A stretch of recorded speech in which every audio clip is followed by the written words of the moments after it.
Welcome to White Solidarity with Black Power, the 2025 National Convention of the Uhuru Solidarity Movement.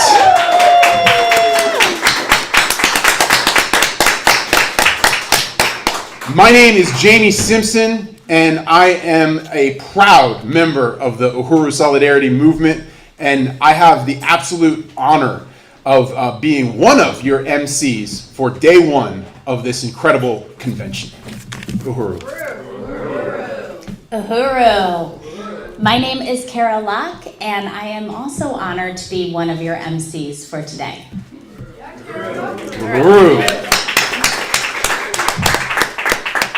So we are having this convention today here at the beautiful Aquaba Hall in the Uhuru House at 4101 West Florissant in North St. Louis. We are coming to you today from the center of the Black Power Blueprint, the cornerstone of the anti-colonial economy of the African working class. And really, I can think of no better place to hold the National Convention of the Organization of White Reparations to African People than right here at the international headquarters of the African People's Socialist Party.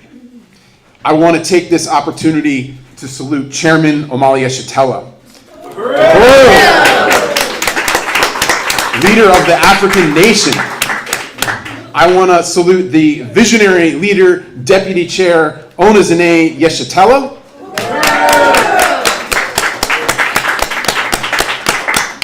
And the entire National Central Committee of the African People's Socialist Party, our leadership.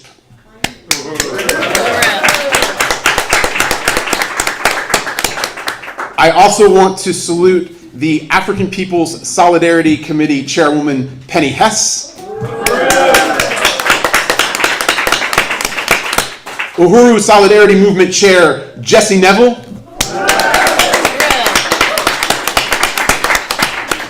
And all of our comrades in the African People's Solidarity Committee, the cadre organization of white people created by and working under the leadership of the African People's Socialist Party to extend the African Revolution into the white community. Uhuru. Uhuru. Uhuru. We are the Uhuru Solidarity Movement, and we are a mass organization of the African People's Solidarity Committee. And our goal is to win other white people like ourselves to turn our backs on this system that is built at the expense of African, Indigenous, and all oppressed peoples, and come into this organization under the leadership of the African Revolution. Uhuru. Uhuru. Our task is to raise reparations that go to self-determination programs of the Uhuru movement, and to win white people to a stance of principled solidarity with African internationalism.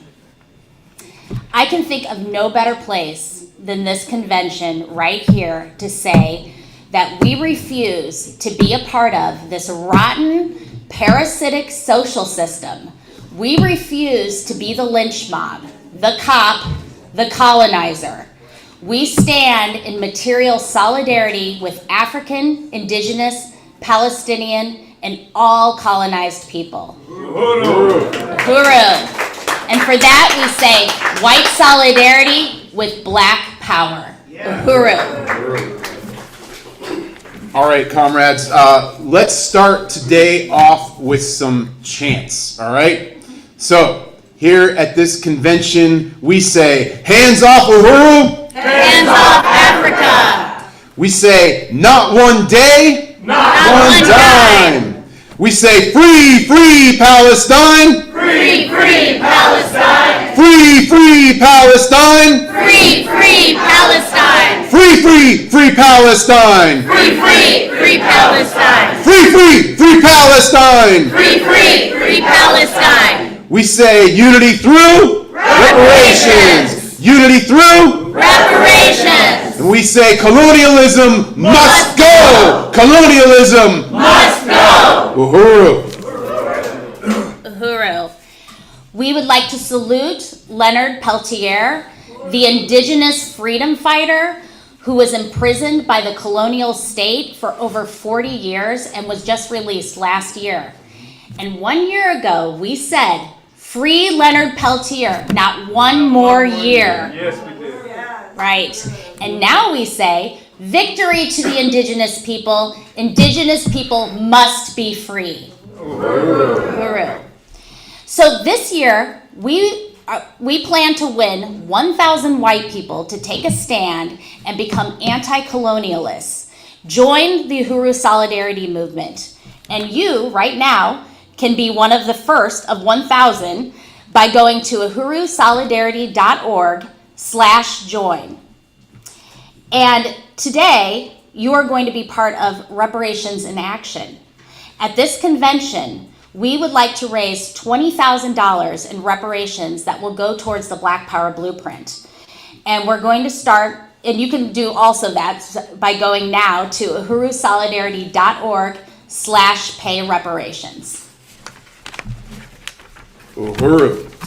So we want to just salute everyone who is here today at Aquaba Hall. We also want to salute everyone attending this convention online. And I want to make sure that we include where everyone has traveled from. This is an impressive list. So we have comrades today in person from St. Louis, Missouri. Uhuru, St. Louis. St. Petersburg, Florida is in the house. We've got Oakland, California. Minneapolis, Minnesota. San Francisco, California. Cuba, Missouri. Is it Kankakee or Chicago, Illinois? Kankakee. Sorry for the mispronunciation. Thank you, Comrade John. We've got Tacoma, Washington. We've got Newcastle, Pennsylvania. San Diego, California. Eatonville, Washington. Columbus, Ohio. Let's see, we've got Collinsville, Illinois. Portland, Maine. University City, Missouri. We've got Northport, Florida. Uhuru, Northport. We've got Lutz, Florida. All right, Lutz. And we've got, is it Ukiah, California? Ukiah, thank you. Ukiah, thank you for the correction. And is there anyone in the house that I have left out? Anyone representing a city I've not mentioned? Please go ahead and shout it out. Do I see a hand? No. Okay, so we also have comrades watching online from Arlington, Massachusetts, St. Petersburg, Florida, San Diego, California, Chicago, Illinois, Seattle, Washington, Minneapolis, Minnesota, Emeryville, California, Frontenac, Missouri, hope I'm saying that right, Colbert, Washington, Portland, Maine, Did I say San Francisco, California? Okay, Sangerville, Maine, Jefferson, Indiana, Spokane Valley, Washington, Jacksonville, Florida, Oro Valley, Arizona, Gainesville, Florida, Oakland, California, Newport, Kentucky, Largo, Florida. We've got Satsop, Washington, Petaluma, California, Culver City, California, La Mesa, California, Burbank, California, Mesa, Arizona, Great River, New York, Punta Gorda, Florida, Fairview, North Carolina, and of course, St. Louis, Missouri. All right. Yes. So you all should have the folder today that will detail the incredibly powerful program that we have for you today. And we do ask that everyone please turn your phones on silent. Bathrooms are located to your left if you're in the audience, to my right from the stage. And lunch will be at noon today. So, white solidarity with Black power. Uhuru. Uhuru.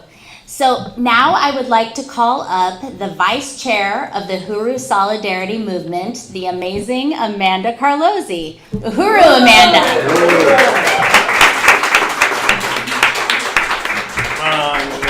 Uhuru, Chairman. Uhuru, everybody. Uhuru, welcome. Uhuru. I am so honored to be up here today as the Vice Chair of the Uhuru Solidarity Movement to welcome you all to the National USM Convention of 2025. Uhuru. Uhuru. So I'm going to begin this historic convention with this following dedication. This year's convention is dedicated first and foremost to our leadership, Chairman Omali Yeshitela, who has dedicated every day of his life to the liberation of Africa, African people, and all of humanity, the leader of the African Revolution. We salute the more than 60 years of struggle by Chairman Omali Yeshitela to complete the Black Revolution of the 1960s and providing the way for white people to end our ties with our own ruling class and join the rest of humanity in the struggle for freedom and reparations. Uhuru, Chairman.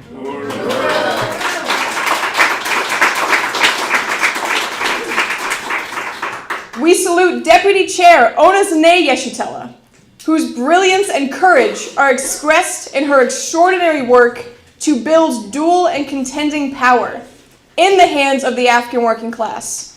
We salute the profound, revolutionary stand of Deputy Chair Onasene Yeshitela, who provides so much leadership to all of the work that we do in the Uhuru Solidarity Movement, and we have the honor to do to build solidarity with the African Revolution. Uhuru, Deputy Chair.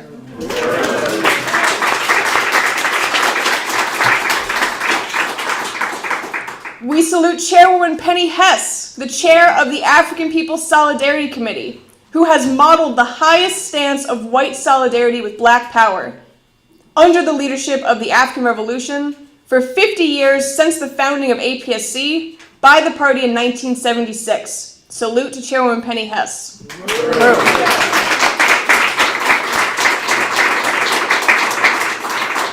We salute all the members of the African People's Socialist Party, including those who are here today with us in person and online, the African National Women's Organization President Yejide Owanmila, the party's Chief of Staff Akenge Mayele, Comrade Fofi Alkebalan, and party members around the world in Africa, the Caribbean, Europe, throughout the US, who are fighting every day for the liberation and unification of African people everywhere. Uhuru.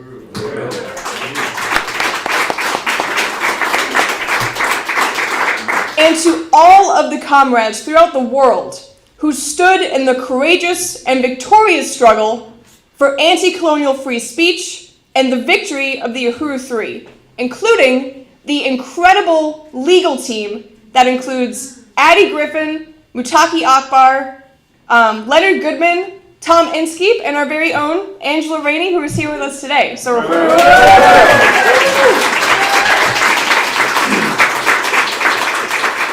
to Afia Nwangaza, a profound guest of honor today, a veteran of the Student Nonviolent Coordinating Committee and the Black Revolution of the 1960s. Uhuru Afia. And to African people in the US and worldwide, upon whose backs the colonial mode of production rests, whose relentless fight for freedom is leading the world in overturning a 600-year system of oppression and genocide.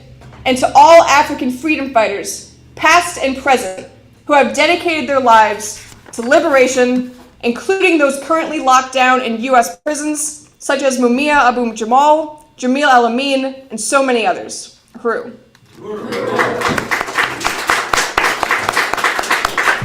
And to Leonard Peltier, finally freed after 50 years of colonial imprisonment for resisting genocide and land theft from the indigenous people by the US colonial settler state. Uhuru, Leonard Peltier. And to all of the indigenous people whose stolen land we stand on, this is their land, it was then, and it is today. Uhuru. And to all Palestinian people and their righteous resistance to free their land from the river to the sea. Uhuru. Free, free Palestine. And we want to appreciate Nancy M. from Eyewitness Palestine for her continued support of the Uhuru movement. Uhuru. And to all oppressed and colonized people around the world and their movements for national liberation, which represent the future for all humanity. Uhuru. And finally, as we did last year, we want to dedicate this convention to Aaron Bushnell, the 25-year-old active duty member of the U.S. Air Force who self-immolated on February 25th, 2024 in protest of U.S.-backed genocide in occupied Palestine. Wow. Today, we convene our 2025 USM National Convention in his memory and in his honor. Wow. His final words echo decades of work by the party and APSC to continue to ring through us today.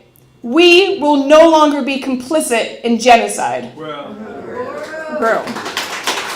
And I'm going to close with the words of Che Guevara, who says, solidarity is not a matter of well-wishing, but sharing the same fate as the oppressed in victory or in death. Right. So down with colonialism, victory to the African Revolution, victory to indigenous people, victory to Palestine, no more genocide in our name, white solidarity with black power, and unity through reparations.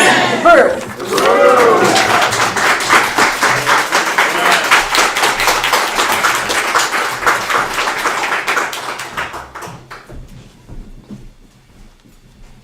All right, let's hear it for Vice Chair Amanda Carlozzi. Uhuru. All right, it is now time to introduce a video about the Uhuru Solidarity Movement, white solidarity with black power.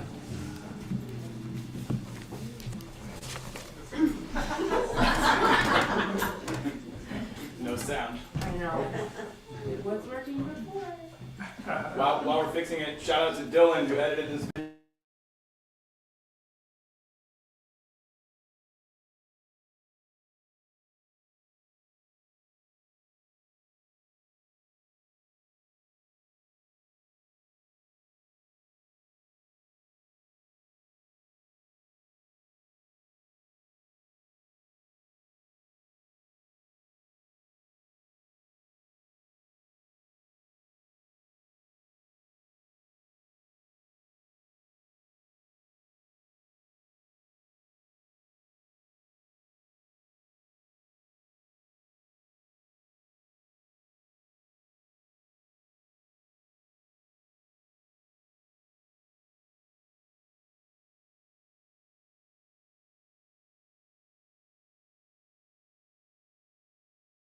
African Revolution.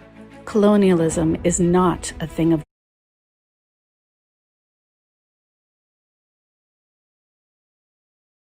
who want to fight back against Trump.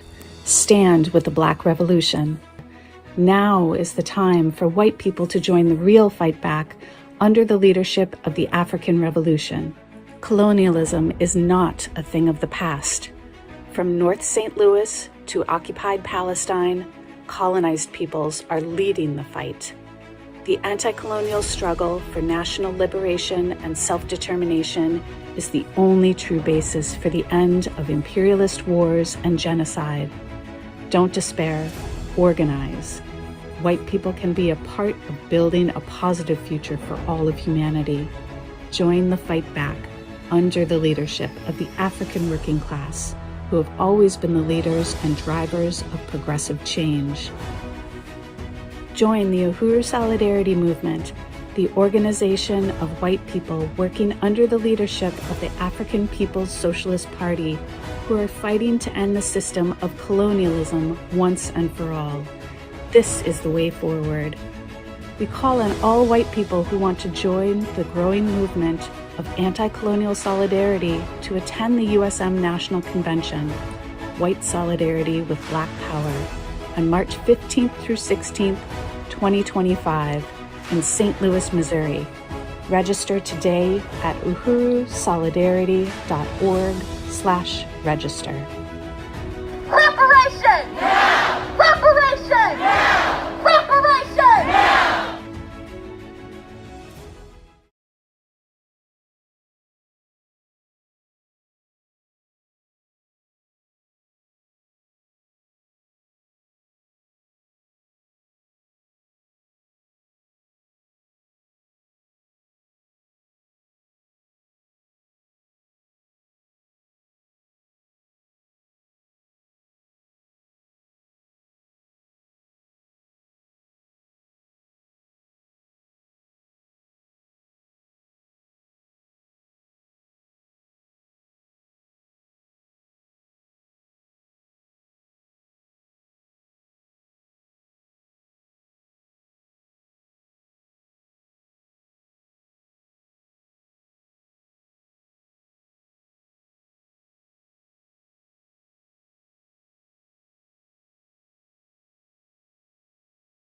Party of St. Louis, the Center for Political Innovation. Uhuru, I want to salute John McCarthy in the house. Yes.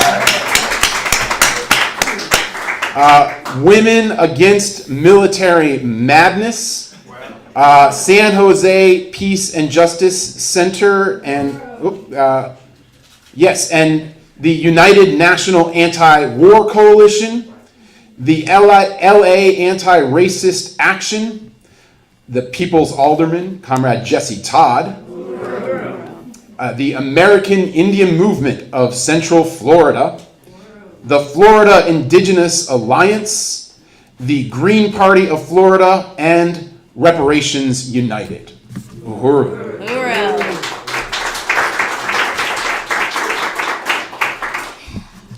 Uhuru. I am now honored to introduce one of the Uhuru Three, who stared down the colonial state in the midst of the multifaceted military attacks on the Uhuru movement. Chairwoman Penny Hess has been a member of the Solidarity Forces for over 49 years. That's since 1976.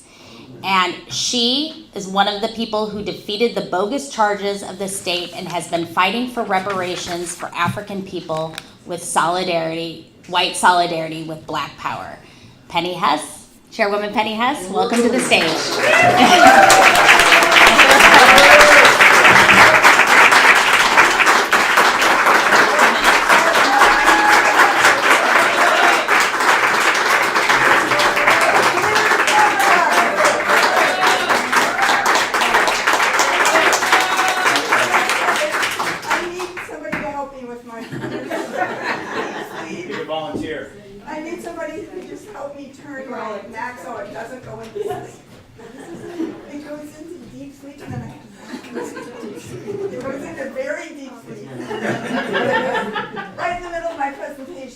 Looking for the deep state. I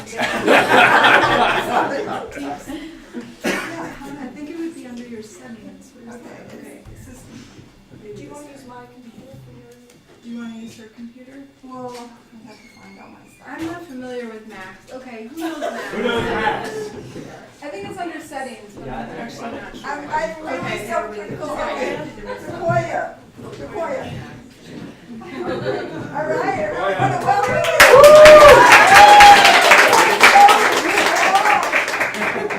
Who is this? You were this big.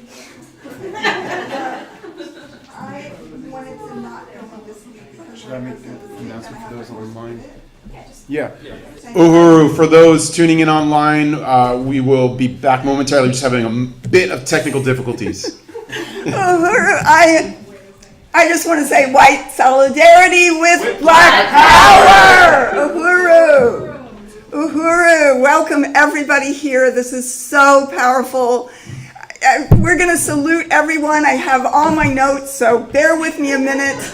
But I really want to salute all of you who had to go through tornadoes, hail, sirens blasting throughout the city, and then are here today. So I just really want to appreciate all of you. This is a powerful movement under the leadership of the African Revolution, which is where we have to be. And I want to salute the Uhuru Solidarity Movement, and Comrade Jesse and Amanda, the other comrades that are here. I know Comrade Jamie is doing a great job in Florida, organizing USM there. Really want to salute you. Comrade Kara, Wendy, John, Comrade John from Hands Off Uhuru, and our powerful, kick-ass legal team, Comrade Angela. Wow. And I hope you're going to be saying some things at this conference today.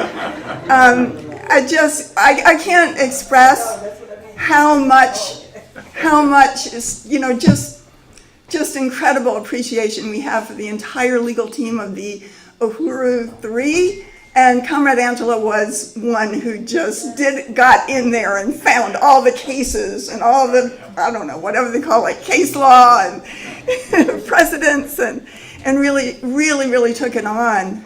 And I want to, Sequoia, I'm sorry, if you can't find it, never mind, I can just take it as it is. But of course, I want to salute our leadership, Chairman Omali Yeshitela, Deputy Chair Ona Zanea Yeshitela, the African People's Socialist Party, the Uhuru Movement, the Secretary General Mwezi Odom, who led the Hands Off Uhuru campaign, and President Yejide. I'm also very honored and excited that we have with us today Comrade Afia Ngwanza, hope I said that right, and Gaza, who is with us, going to be with us today, a leader of the Student Nonviolent Coordinating Committee of the 1960s, who is also a revolutionary lawyer, attorney, who has been part of struggles of African people and played a key role in many fronts. I think the Greensboro Massacre, I think that she was part of the legal team for that, I believe, and many other things that she has been part of and is part of today. So as part of the Uhuru movement. And let me get my notes here. This is a great meeting. I do want to say that that we have to go out there fighting, because we cannot be white people that sit back on the pedestal in a system built on the enslavement and assault on Africa, the enslavement of African people and the turning of African human beings into commodities for sale on land stolen from the indigenous people, and that we have a responsibility understanding that we as white people, as the colonizers, have stood on a pedestal of the oppression of African people and the peoples on the planet Earth. Thank you very much.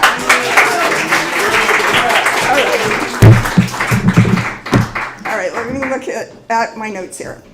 Where is it?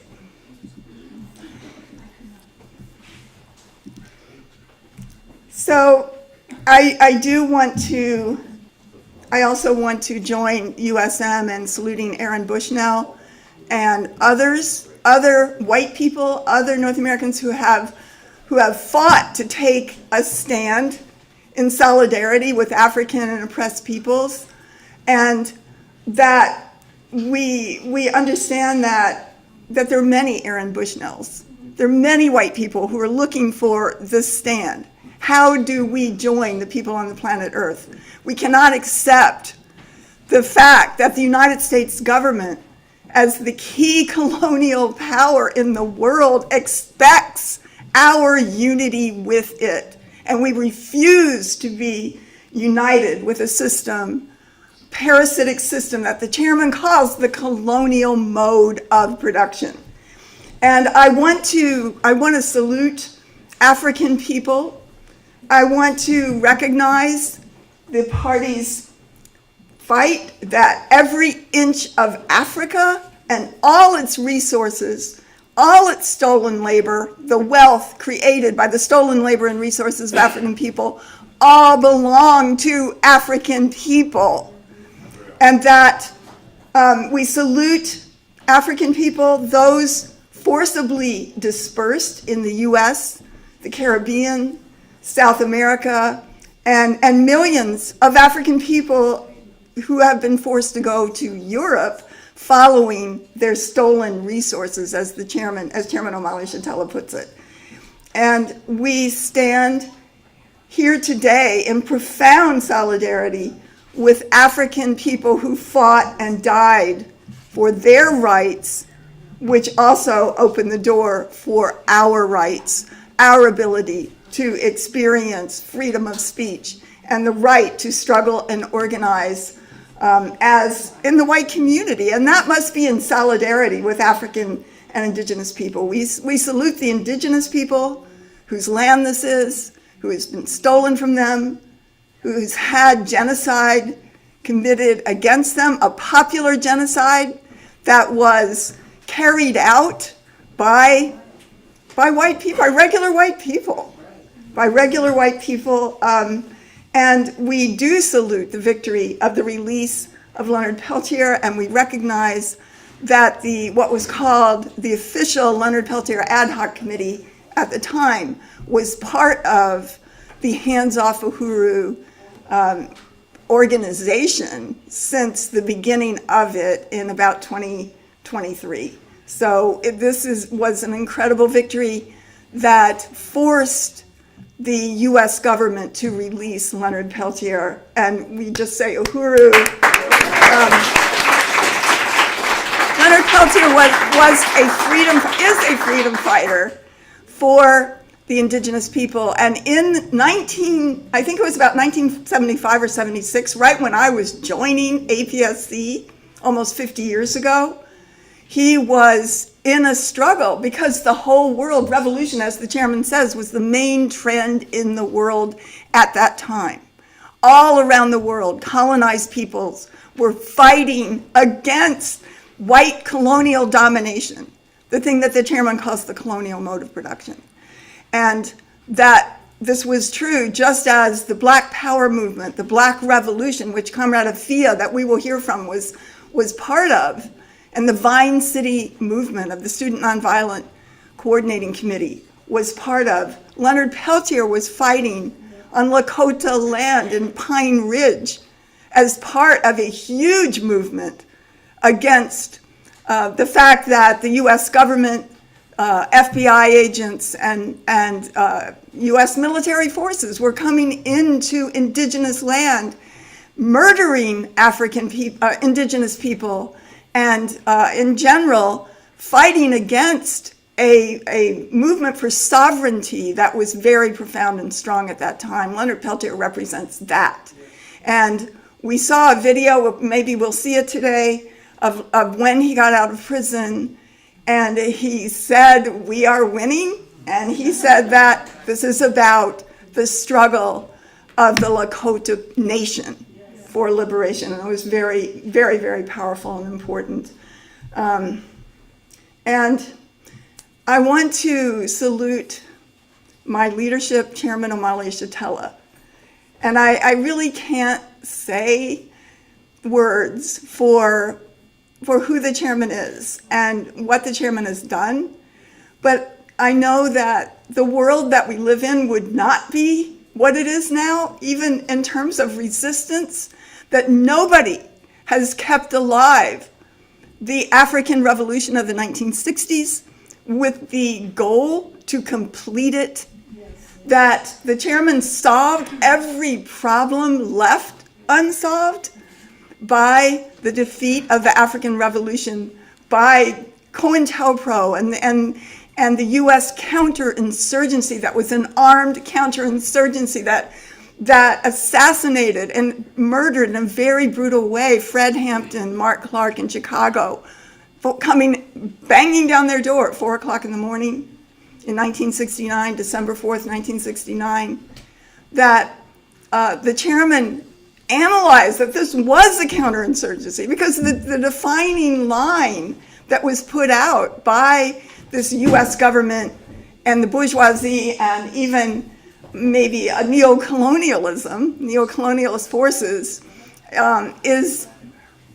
is that the revolution was over. People went home and they were happy with what they got, which wasn't true at all because that movement was defeated with violence in the same way that the U.S. was overturning and committing a counterinsurgent war against the people of Vietnam, the peoples all around the world who were fighting for freedom. And all the world, all anti-colonial struggles in the world looked to the African Revolution inside the U.S. as their leadership, that the role that the African Revolution played in the U.S. to not only what is happening to winning Black power inside the U.S., but around the world. And the chairman has said it so movingly and so powerfully that the African and Indigenous people are one. That is one struggle. The chairman has talked about that, about the role of African people throughout the Americas, throughout the Caribbean, throughout the world, and and that this has been very, very powerful. And the chairman said that the struggle for the liberation of Vietnam and the party are one. The struggle of the people of Haiti, of course, they are African people. That is one struggle. That is one struggle. And so the chairman has solved the problems left unsolved from the defeat of the African Revolution of the 60s. And one of them was to solve the problem, what about the white people? What would happen about the white people?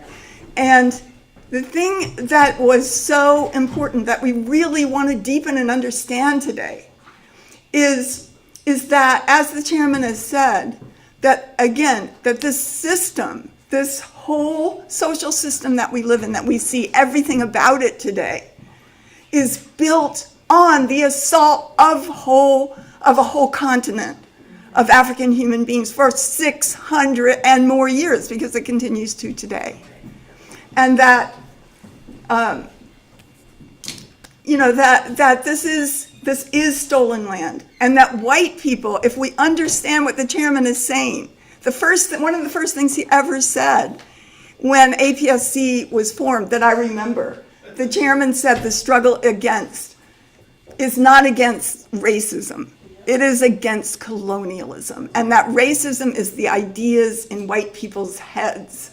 And African people are struggling for power. To fight racism is to accept the status quo of the parasitic system we live in. And the chairman has shown, yes, it is parasitic. It sucks the blood of the people on the planet Earth. That's what the colonial mode of production means. It means that colonialism wasn't in the past. It wasn't a policy. It wasn't something happened in another period of time. It is the essence, it is the DNA of the system that we live in right now. And this is so critical for us to understand, and this is what distinguishes the Uhuru movement and the African People's Socialist Party from anything else. So it's saying, well, what about the white people? And the chairman, and we'll talk about this more in different workshops, but Comrade Afia played a huge role in writing this paper put out by the Student Nonviolent Coordinating Committee called the Vine City Paper. Vine City is a neighborhood, an African neighborhood of Atlanta, Georgia, where the movement was going on, the movement for Black Power in that time. And they evicted, so white people were members of the Student Nonviolent Coordinating Committee through much of the early existence, and that was called SNCC, S-N-C-C, SNCC. And so they wrote a paper evicting, kicking out all the white members, and with it a call that white people need to go into the white community and organize other white people in solidarity with African people in this huge struggle that was going on. But did white people do that? No. No. When white people went into the white community, we just carried out our own agenda. This is what the chairman calls white opportunism. We sit on the pedestal. We are the colonizers, and we have to understand that. And so the chairman, Afia, this was raised in the Student Nonviolent Coordinating Committee that white people need to go in the white community. But when that happened, like I said, it was just opportunism. It was our own agenda. It totally betrayed and left, totally in the cold. Solidarity for African people who were waging a huge struggle for Black Power by that time. And so Chairman Omali Yeshitela, as a very young person, took it on his shoulders to solve the problems of the African Revolution left unsolved. And he came up with reparations as a revolutionary demand, and held the first tribunal on reparations to African people in 1982 in Brooklyn. I think Redbeard was there, weren't you, Redbeard? Yes, you were. Yes, and that is so powerful. And there's a book called The Verdict Is In, and if that's on the book table, I hope people could get it if you don't have it, because it has incredible testimonies by African people at this 2-day tribunal in Brooklyn. It was amazing. The chairman was the people's advocate. He was the lawyer. I know is that the prosecutor? No, that's not. But anyway, he played a role. Anyway, so he was the people's advocate, the people's lawyer. And oh my God, he was a great lawyer then, and he is now. But at this tribunal, every expert and just regular African people testified. The greatest experts of African people, from African sociologists, historians, Leonard Jeffries, who's a professor at CUNY, even I think still today, maybe he's retired, gave an amazing history of Africa and African people, which was the kind of thing that nobody ever did that except the chairman in the past. And also, I would say, just would mention that Afeni Shakur was there, and she had with her son, Tupac, who was about 10, was there, and her daughter. And she was from a leader of the Panther 21 in the 1960s, who was locked up for conspiracy to blow up the botanical gardens of the Bronx. And she was locked up for a couple of years, and there were so many trials because the Black Panther Party was under assault by the US government. There were so many people needing trials that she actually took it on to represent and be the lawyer at her case, and she won. She exposed that a government agent had been had been put into the Black Panther unit in I think in Brooklyn or in the Bronx of New York, and she won. She exposed it. The case was thrown out, and it was incredibly victorious. And I believe that all of the Panthers that were on trial, many of the cases were won either through that case or many others. So, you know, she was there. This was history. This was history. And one of the things that the chairman has worked to do is to take and analyze the history of the struggle of African people and to put it under the African liberation movement. And that I also want to say that here in St. Louis, there is an incredible history of African struggle here, and there is a vicious history to what the US government has done to African people here, that we have whole neighborhoods where African people had power.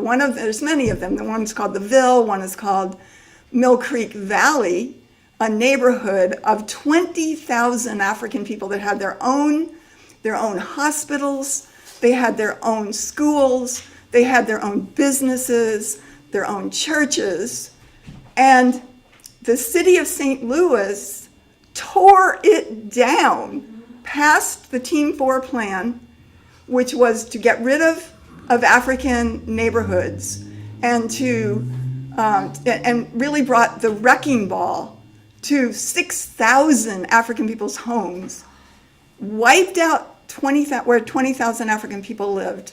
And now it is St. Louis University is on it, and most of that land is still empty today. And we talk about Tulsa.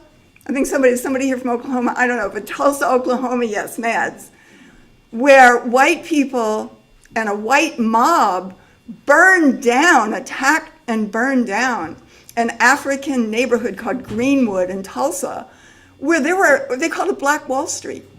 African people had gained wealth through their own labor and through their just living in their own neighborhood and creating these institutions, and a white mob attacked it. And so we have, I know in St. Petersburg, Florida, there's the gas plant where the chairman grew up. That was wiped out. Every single city, there's Rosewood, Florida, which is just the woods now. We went there. There's a plaque in the middle of the woods near Gainesville and way down a country road. That was Rosewood, Florida, a flourishing town that, again, a white mob burned down. And so what we're saying today is that we stand with African people.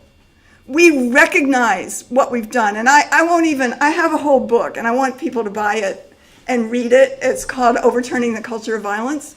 Because when I was organized by the chairman and recruited by the chairman in 1976, I knew that there was some kind of history of white people, but I felt that I had to study this. I had to find out. And so I began reading just, books that then, and this was back then, were available. There's much more available now. Books like 100 Years of Lynchings, that just records the lynchings. The books written by Ward Churchill, because many of those were written years ago, and that expose what white people did, what these lynchings are, what this torture was. And no white person was ever prosecuted for the murder of an African. And no lynching was ever brought to court. I think that's the history that I've seen.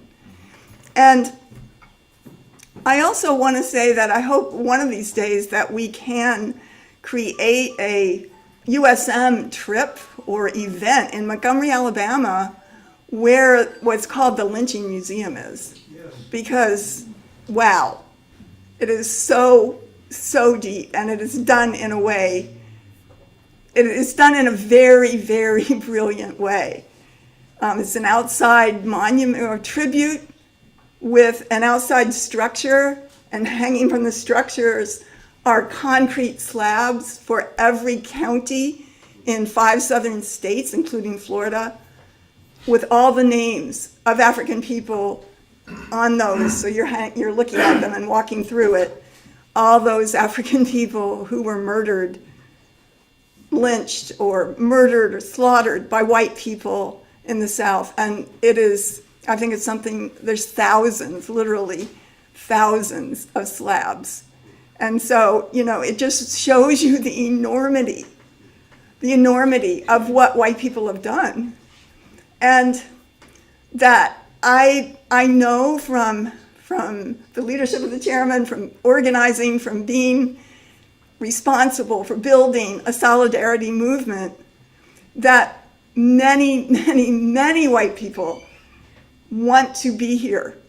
They want to be here. And we have to make this organization into the thousands of people. There is no other place, because we can't walk over the bodies of African and Indigenous people to get to Palestine.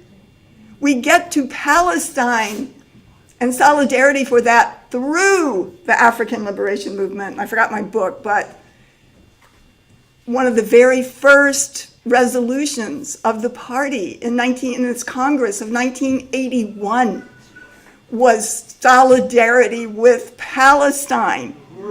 The chairman spoke at an incredible event in San Francisco, I think somewhere in San Francisco, because I don't remember exactly where, but it had balconies, and it was sponsored by Palestinian and Arab activists from throughout the state of California. And it was like this huge auditorium with balconies that went up. I remember that.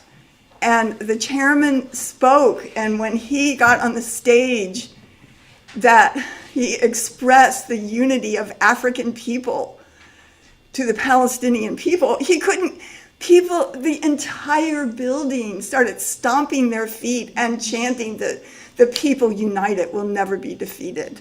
It was incredibly, incredibly powerful. And finally, the chairman was able to speak. But this is the unity. This is what the chairman has done. He has built and made the question of reparations a household word.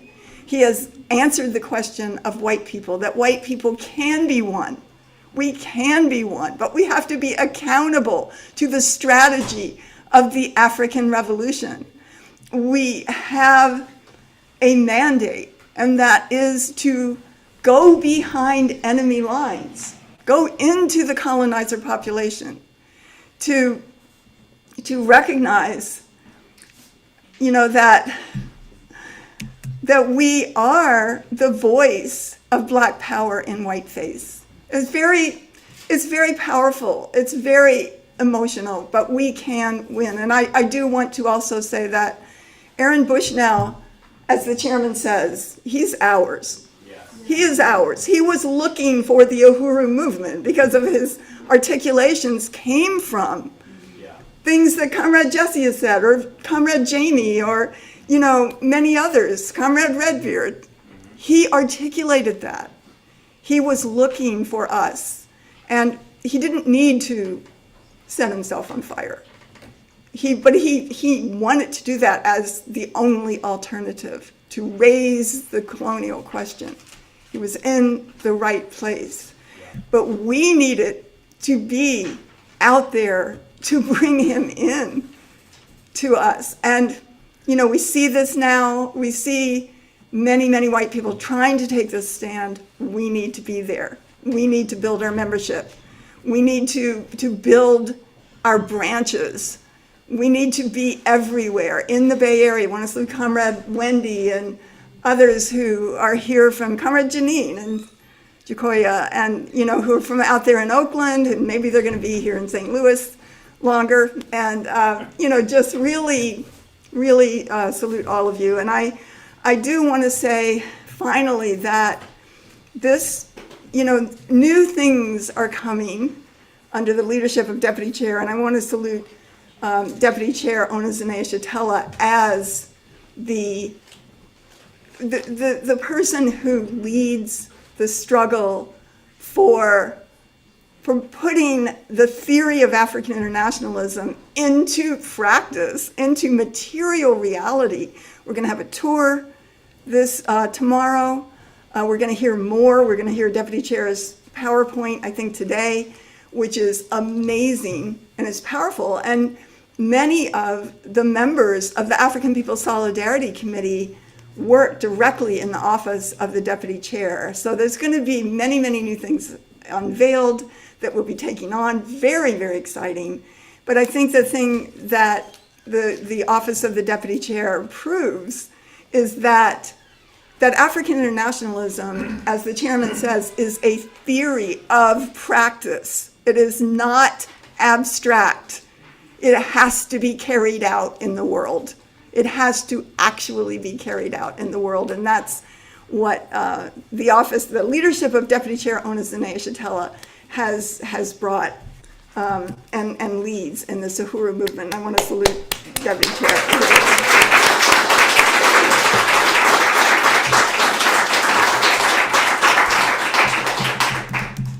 All right, okay. This doesn't work. All right, so I know there's a lot more that I need to say, but I do want to salute this incredible event. I know that we are winning. I know that we have the ability to be on the winning side. I want to say, again, also the incredible role that Chairman Omali-Shatella played in the trial, in showing and winning that was a political trial, that was an attack. They wanted to silence Chairman Omali-Shatella. They wanted to do what they do to African people whenever African people fight for power. They wanted to silence him. They wanted to put him in prison for 15 years. They wanted to force the three of us to pay $250,000, or maybe it was $500,000 for 2 charges each. But they couldn't do it. They could not do it. And we Chairman kicked the ass of the ruling class, and it feels really good.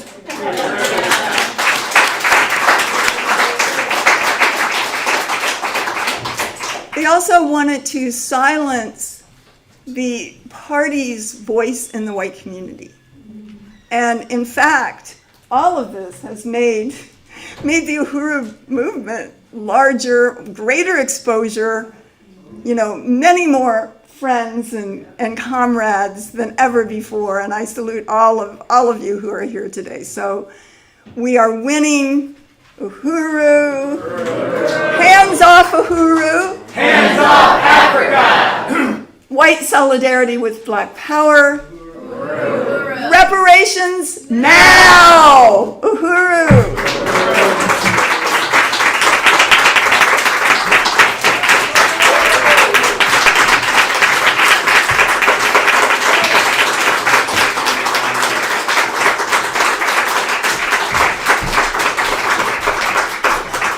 All right, let's have another round of applause for Chairwoman Penny Hess. Uhuru. Wow, what just an incredible presentation, Chairwoman. I really want to salute you and thank you for being the first white person to unite with working under the leadership of the African People's Socialist Party, of the African Revolution, to really just embrace becoming this strategic component of the African Revolution to be, Black power in white face and showing us that way forward. Thank you. Uhuru.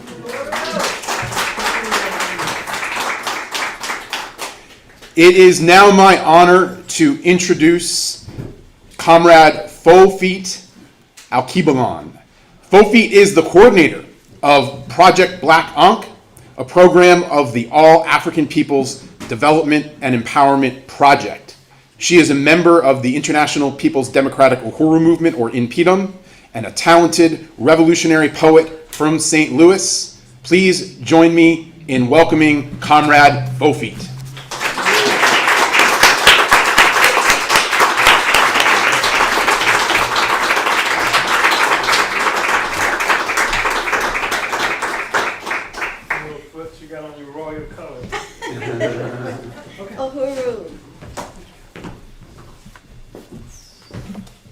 Uhuru, comrades. Uhuru.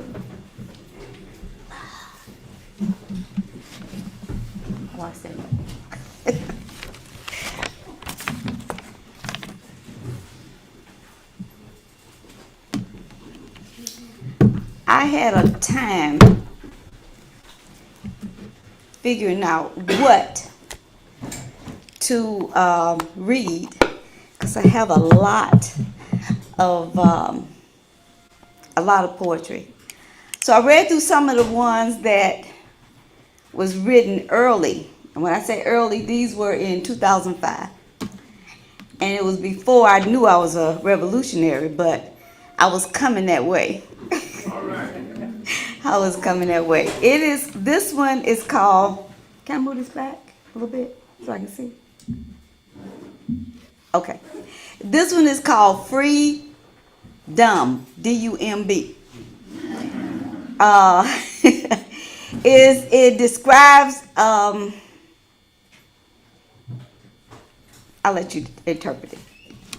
Because everybody here, but sometimes it's not what I'm saying. It's where you are. And I want to say, fist up! Fight back! I wanted to say that so bad. Okay. All right. Every morning I pray to enter my day equipped with grace to make my way, without damaging another soul, trying to keep minds intact. In fact, protecting minds from being stole by the stuck-on stupid crew.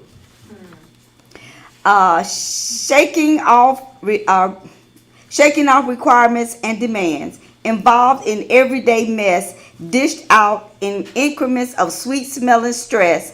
I find it easy to stop till I drop.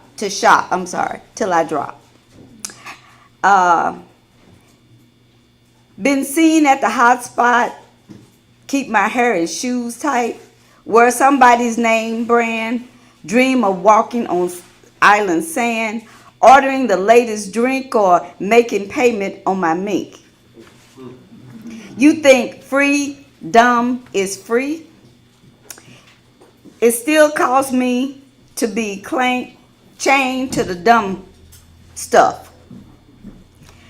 That's things that keep me locked in a job that I'm too stressed, with people I don't choose, spending money for things I don't need, and fill my too small house in my not safe neighborhood where I own 2 cars and don't drive but one. The idea of good times, smiling faces, doing things, and going places costs me too much. I trade one slave master for another, confined to rules and regulations that work against my better judgment and claim to be my betterment, when the small print plots against me all the time. Surrounded by invisible walls that intrude on my personal space by getting in my face, trying to read my mind and corrupt my character. I see real shot callers and old school ballers calling and bawling at my expense to weaken my defense, selling me their small print for dumb stuff.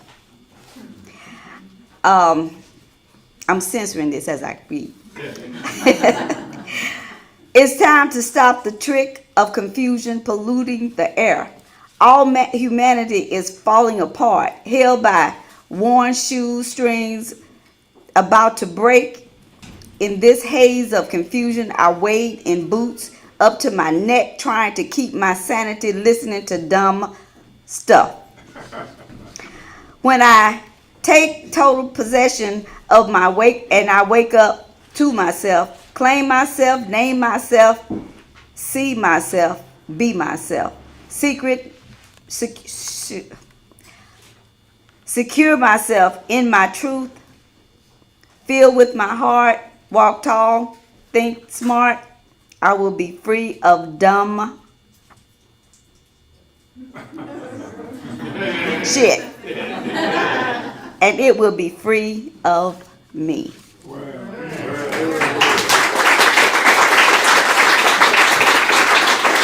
That was coming to my realization that things that usually supposed to be you hip, but you on top of the thing, and you can do this, and you can be seen there, and you can be with this person, and that makes you something. You know what? That's only a way to trap you, it was a way to be trapped and give you the illusion that you are something that you're not. So when you can pull all that stuff away, that's a fairy tale. And that's what colonialism does to African people. You get in this group and you can be seen with this person and you can know that one, and all you doing is spinning your wheels and spending your money and losing your mind. So, thank you. And see, I was just waiting for the time to come to meet the Uhuru movement, to help my mind to help me to figure out what in life was important. And if it was free dumb stuff, then I didn't want anything to do with it. And that was a choice that was being made for me as I was coming awake to the revolution.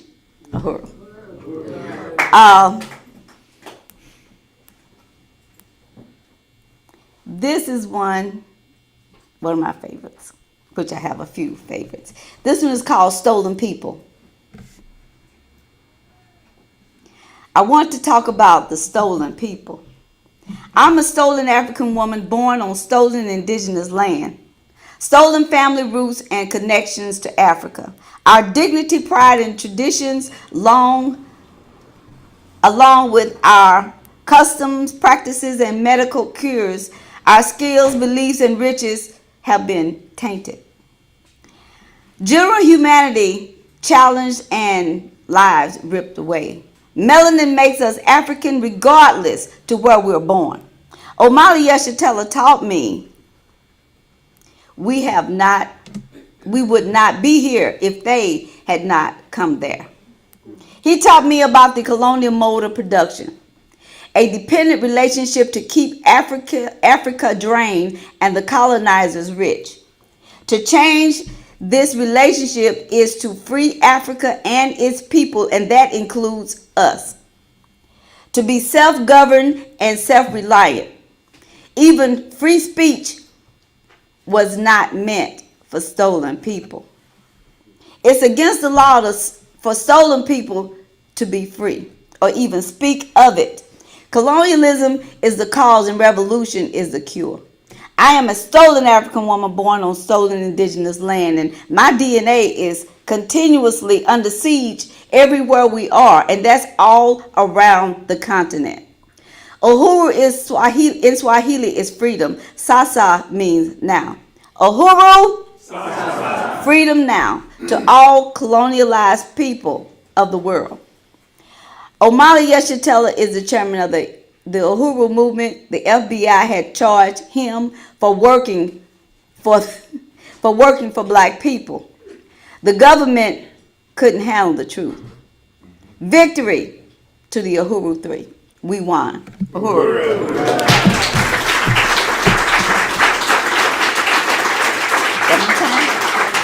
Is that my time? Is that my time? Okay. Thank you. I'll be back tonight.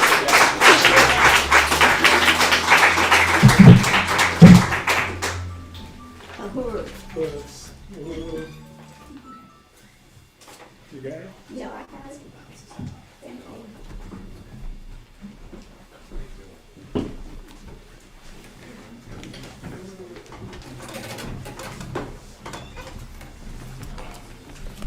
Uhuru, let's hear another round of applause for Fofi Alkebalon.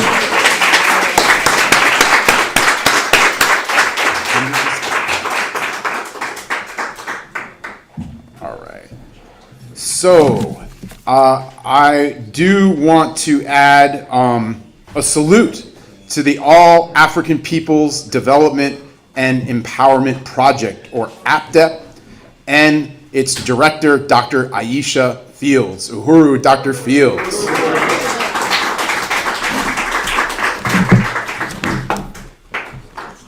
All right, now it is a tremendous honor to introduce our next speaker, our keynote presentation. He is the leader of the African nation and the party of the international African working class. He is the reason we are all here today. Chairman Omali Yeshitela is the founder and leader of the Uhuru movement. He is the chairman of the African People's Socialist Party. Chairman Yeshitela is the worldwide revolutionary leader and theoretician who has been fighting for freedom, reparations, and liberation for all African people everywhere for over 60 years, for every day of his adult life. Chairman Omali Yeshitela is also the courageous and brilliant leader who, in the face of the government's attempts to imprison him for 15 years, led the Uhuru Three's anti-colonial free speech fight back that established that the chairman does not work for Russia, he works for African people. Uhuru. And ultimately, this is the incredible leader who won the amazing victory of not one day, not one time. Please help me in welcoming Chairman Omali Yeshitela.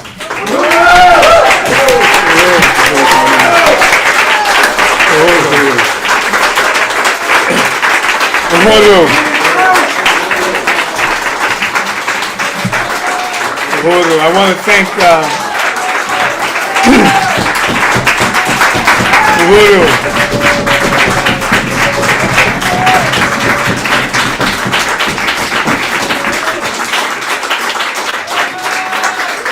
I want to express appreciation to Comrade Jamie, who in some circles is known as the voice.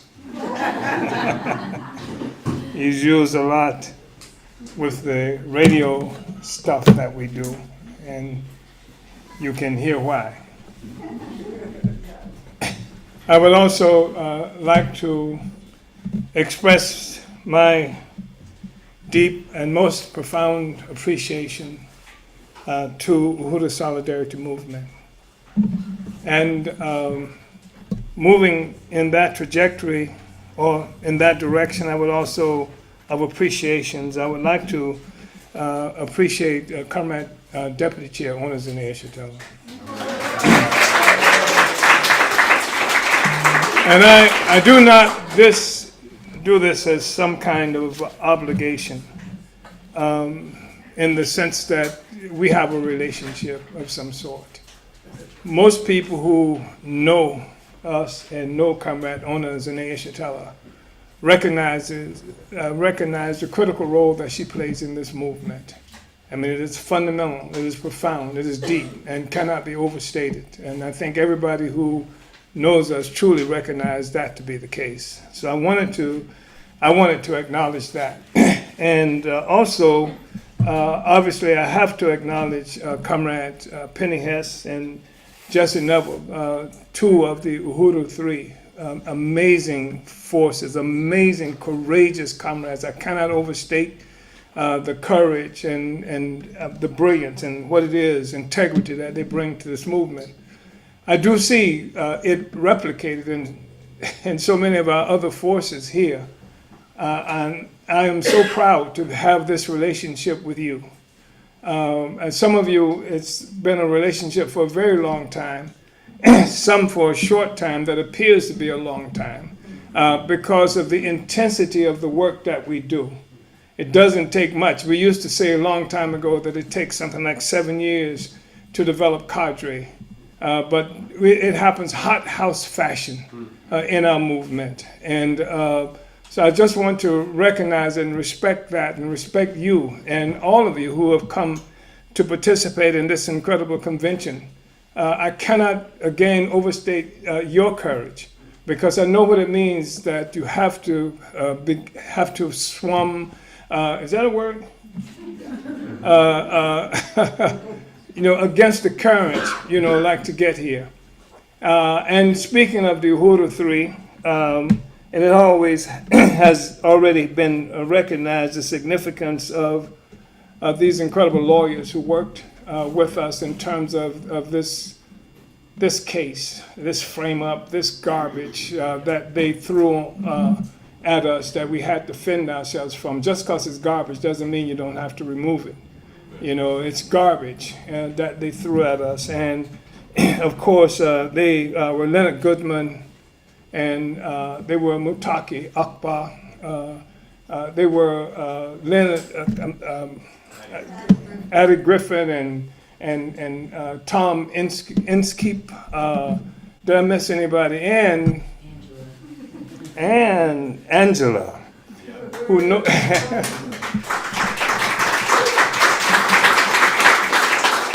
Who knows more about us than we know about ourselves. Angela was the person who was obligated to read the 2.5 million books that they took from us, at least the equivalence of that in 13 terabytes of stuff that they stole from us. And Angela, she was going through it all, and she was there, just really, sometimes quietly there, but there, and intervening in a really important way. So thank you very much. And also, I think that we just went to a case, a struggle, and has been defined by some as struggle for free speech, and we had to frame it a certain way. To go into a courtroom and to go out into the world to help people recognize some things about what was happening. But it is significant that we talk about Aaron Bushnell, because in the final, when you get to the essence of the question, it was about free speech. He had to go in front of this Israeli entity and torch himself before the news media would even pay attention to what was being said. He couldn't get the Washington Post and the New York Times and all of these other forces to write about these issues. It took him setting himself ablaze that forced him to even say anything about it. This was his press release, more or less, And also, I think what's meaningful about Bushnell, it was not a typical, excuse me, left colonial criticism. I so appreciated that he raised the point that people who, wanted to be opposed to apartheid and Jim Crow, all those were his references. Those were his references. They were not the last strike that happened at some factory in Detroit. It was what had happened to African people here, African people in Africa, etc. He recognized the essence of the contradiction, and he took it to Palestine. He took it to the doorstep of the Israeli embassy, and he did that. And I really appreciate Bushnell. He is ours. Yes. We claim Bushnell. We did the work that made Bushnell able to articulate in some ways the kinds of things that he said as he was dying. Yes. He refused to participate in genocide. I saw somebody, since we've been here, and it makes the point too, with the shirt, there's no pride in genocide. And the statement is that for as quiet as it's kept, the lives of the colonizers rest upon the foundation of colonialism. It's true if the colonizer is someone who is oppressed because of sexual orientation, identity, and stuff like that, trans, doesn't matter. All the life of the colonizers rests upon the foundation of the colonized. And the reason that this argument can even be made, a t-shirt be worn in the United States, which is stolen colonized land.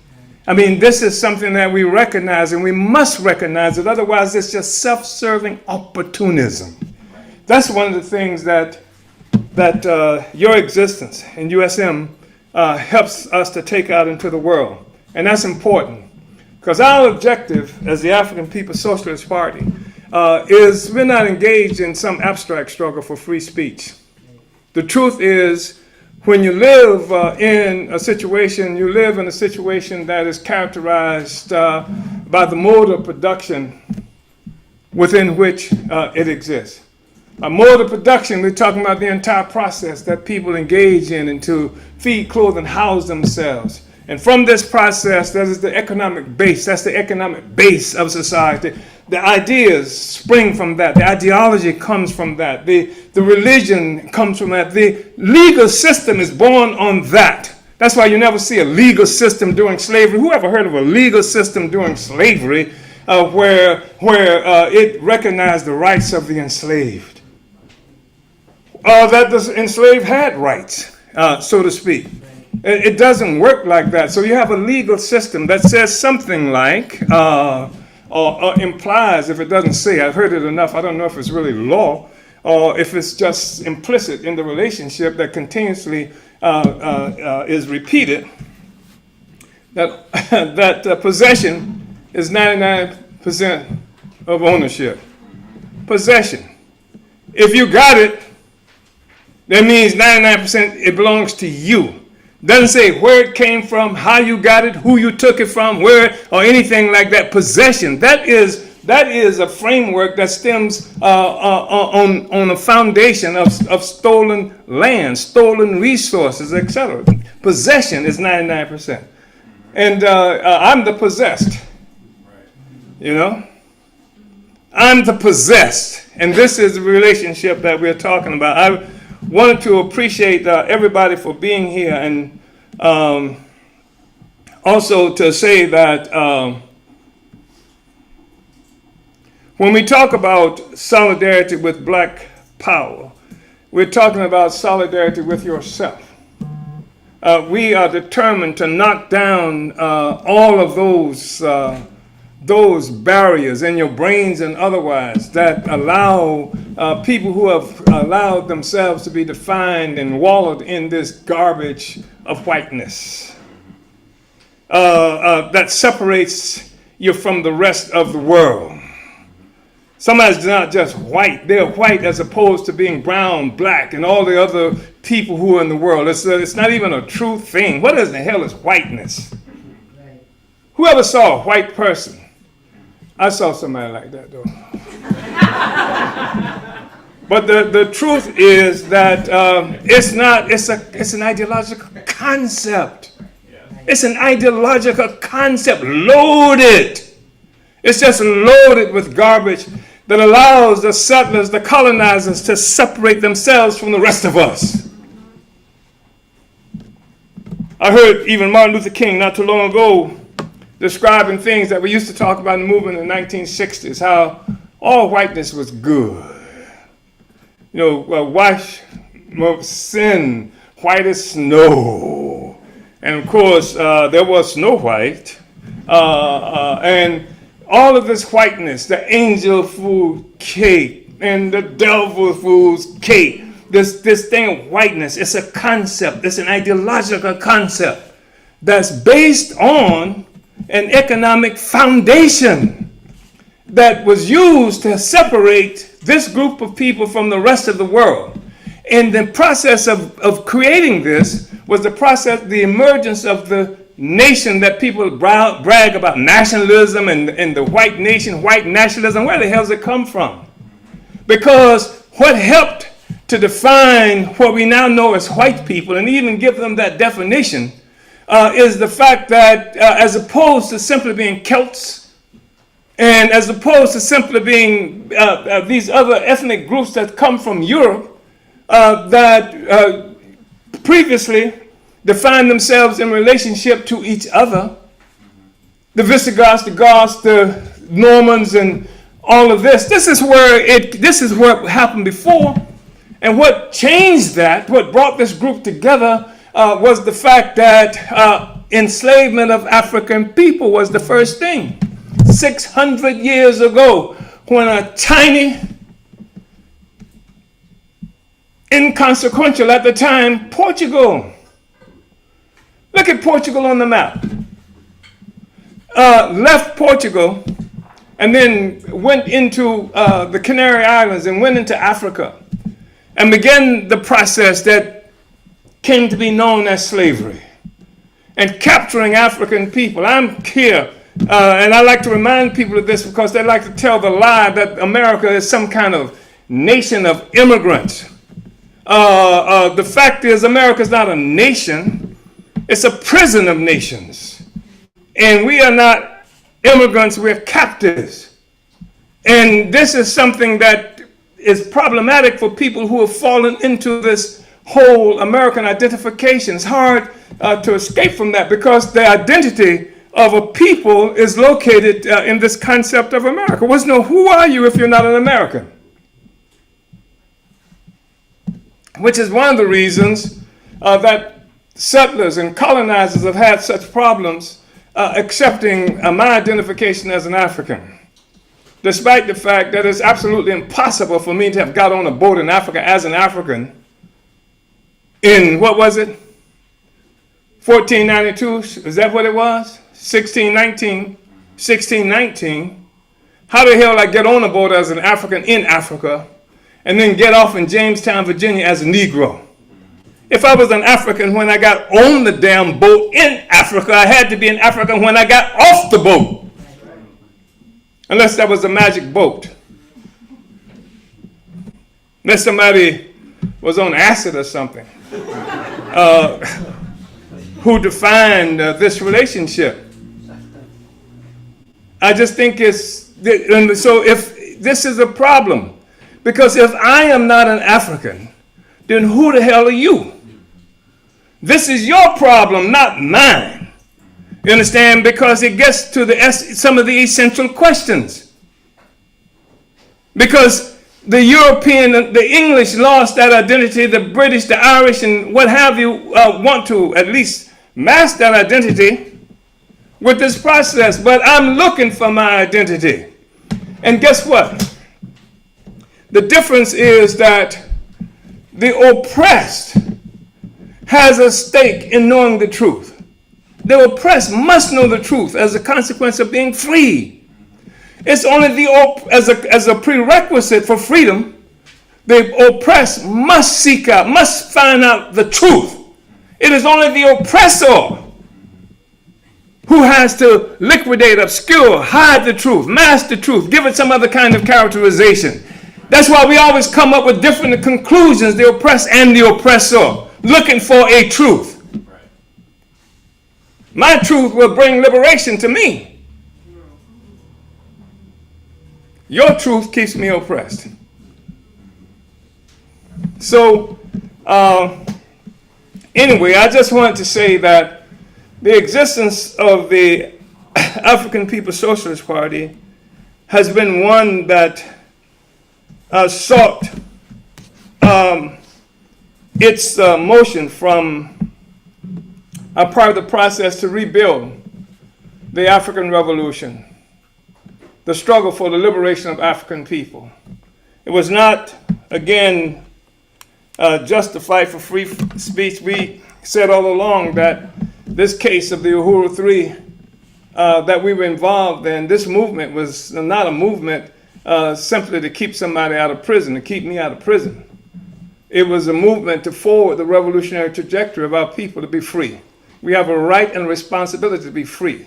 We have a responsibility to be free. It doesn't matter that it's dangerous, because who ever heard of an enslaved person easily getting free?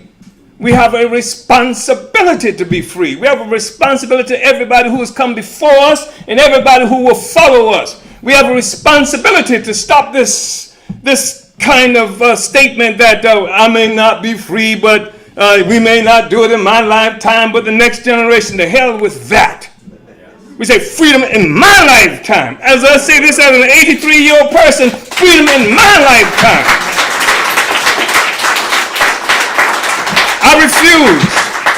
I refuse to leave this to another generation. I refuse to voluntarily make a statement that I will leave this for another generation to have to endure. And I mean endure. And I say this despite the fantasies that people have of what America is. And it's nothing but fantasy. resting upon a foundation of the graves of the indigenous people, enslaved African people, etc. I refuse to live on that fantasy. And you must too. Because one of the things that this movement does is to allow for white people to escape the trap that the colonial bosses, the colonial ruling class has created for you, that separates you from the rest of humanity with garbage of your specialness, of your significance versus everybody else's significant garbage. I spit on it. And you should too. You should reject that with every fiber of your being. You should reject being special on the graves of the indigenous people here. You should reject being special in the face of the genocide of the Palestinians. You must reject that. You must join with the rest of us to create a new system. Let's go and get the slave masters.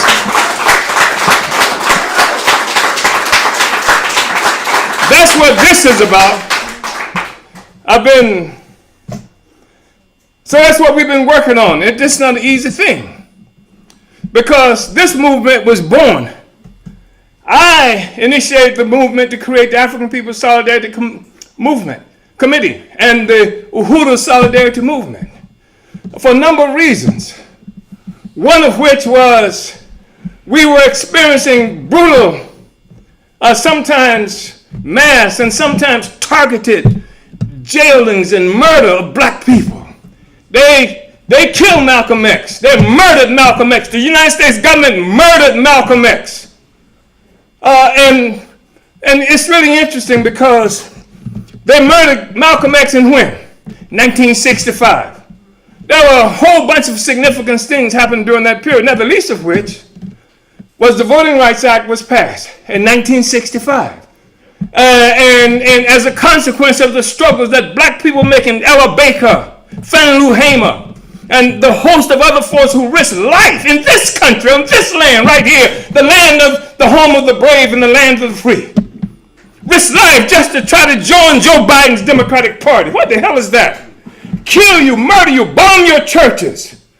This is the trajectory that we are part of. This is not a new phenomenon. We can't understand history as this truncated kind of thing that happens over here now, and then tomorrow it's over here someplace. No, it's one continuum that we're living with.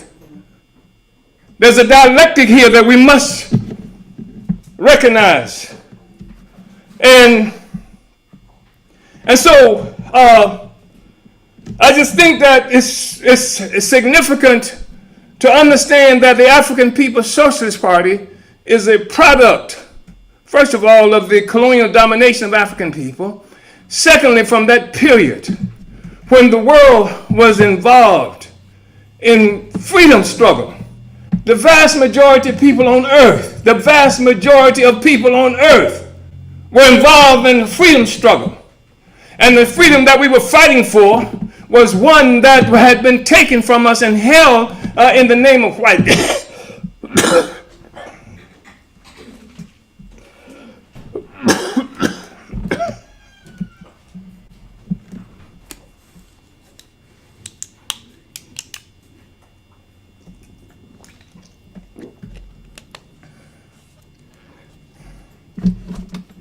All the stuff that came into the creation of this colonial mode of production that we're talking about, the process through which all life, human life, is produced and reproduced, came to be known as genocide when it was applied to white people.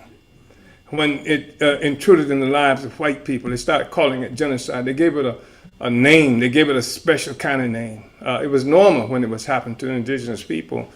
We don't even know how many indigenous people were murdered in the process. We don't even know how many black people were enslaved and transferred across the world, the whole continent of Africa. The entire continent of Africa came under siege. I have read that just Portugal alone at some time had Africa surrounded with ships capturing black people and taking us to forms of enslavement. And this process of taking us into enslavement from Africa, this was assault on Africa. People talk about reparations.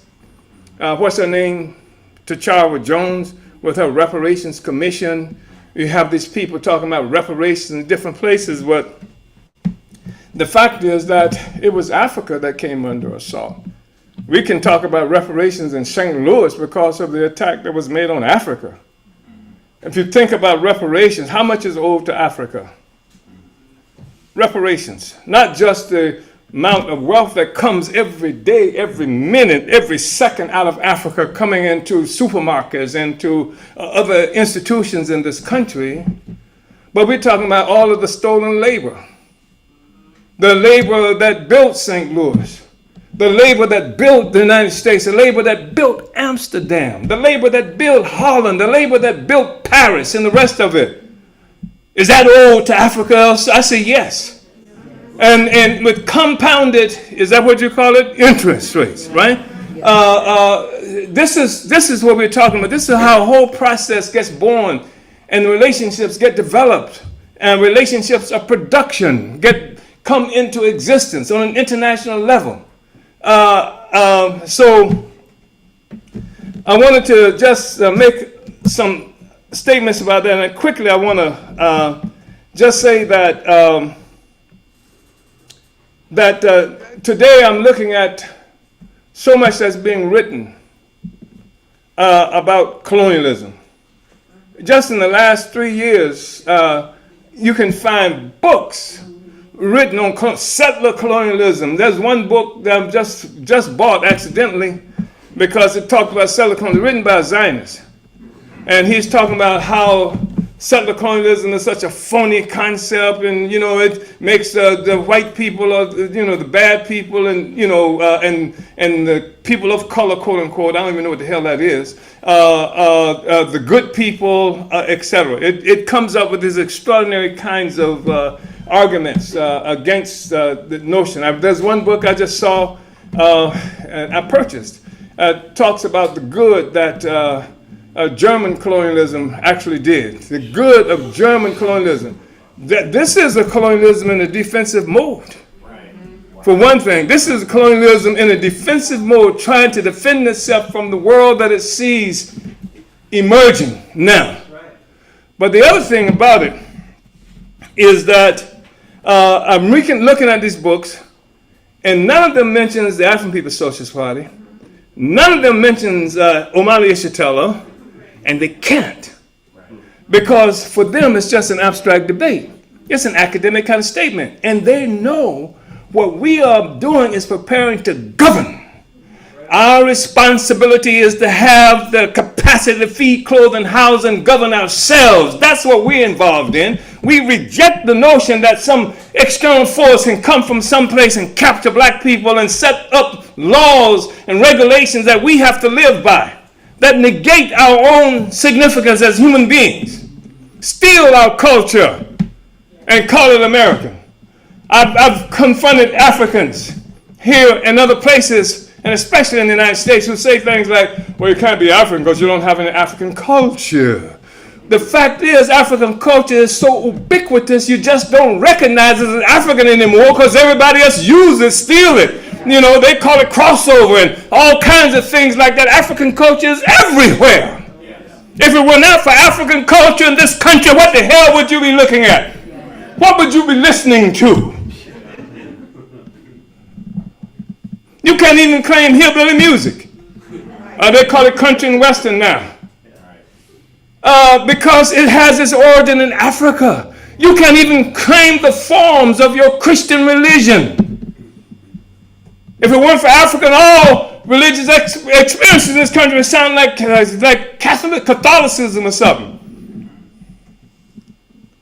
It's African that has this impact. So African culture is ubiquitous, so much so that we don't even recognize it as African culture. I challenge anybody to challenge me on that question. Because there's somebody, well, I'm from Senegal, and I can tell you that you don't have African culture. Why can you say that? Because your culture doesn't look like mine, but it doesn't look like yours if I'm in South Africa either. Not exactly. It has the same origin. Ray Charles has the same origin as Fela. Same origin. James Brown has the same origin. John Lee Hooker, the same origin as Fela. Your gospel music, the same origin as Fela's African. Anyway, so much for that. But the thing is that this whole question of colonialism, they cannot talk about what we've contributed to this movement. We wrote about it, we defined it, but not just as some abstract concept, as a part of the process of taking back our freedom and becoming self-governing. And the reason that's a problem is because what people have come to recognize, and people are scared to death of Trump, Donald Trump, etc., and I ain't scared. Because the one who was killing us was Joe Biden and Kamala Harris and John F. Kennedy and George Washington and Thomas Jefferson. All of them were doing these horrible things to African people. And Trump is just the latest iteration. And Trump is somebody who came into existence now because the world order that was created after the Second World Imperialist War, World War II as its reference, that came about when most of the colonial powers of the world were fighting each other. There were no good guys in that war. This was a war to redivide the world. It's what it was among colonial power, redivide the world. And the only exception to that no good guys in that war would have been the Soviet Union. And the Soviet Union was under assault because its involvement was always connected since the emergence of the Soviet Union. It's always been connected to the struggle against colonialism and colonized peoples all around the world. In fact, in 1917, the Bolshevik Revolution in Russia was able to happen because Lenin and the Bolsheviks refused to participate with the rest of the European powers to fight that war to redivide the world. They refused to and they broke out of the war, and this made them an enemy to all of the colonial powers. Anybody remember that? And then in 1918, Russia, the Russia that they say that we work for, that Russia in 1918 was attacked by the United States and all the colonial powers, including Japan. They invaded Russia. What else was happening during that time frame? Marcus Garvey, 11 million African people around the world who were determined to be free. Marcus Garvey. This is the same time frame that we're talking about Tulsa, Oklahoma. This is the same time frame that colonized people in this country and around the world were trying to be free. This is what influenced the emergence of the Bolshevik Revolution. This is what even influenced how Lenin understood things that's different from what was happening in the rest of Europe. Why would that be the case? Because the rest of Europe came into modernity how? Through slavery and colonialism. That's not true of Russia. Russia did not achieve modernity through slavery and colonialism. That's why there are people in this room, Africans, with English last names, with Irish last names, with French and Spanish last names. But I doubt if there's any African in there with a Russian last name. Because Russians did not do that to us. And frankly, I'm not saying that Russians are some pure species or something like that, but they're different. My experiences, they're different. I was there in Moscow, and I've been places in this world where I didn't know a single person. I've been places surrounded by white people, and I can tell attitudinally whether I was welcome there or not. Whether they wish I would get the hell off the same bus with them. I didn't experience that with Russia. I did not experience that with Russia in Moscow, etc. What I did experience in Moscow, in this what is called a subway here, is on the loudspeaker, Paul Robeson singing the Internationale in Russian. What I did experience in Moscow was a statue and a square named for Pushkin, who was one of the most influential poets in Russia, who was an African man.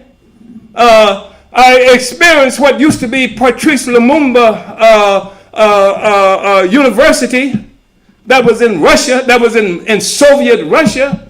This is the Moscow. That's quite different. You won't find that. They're tearing down statues here.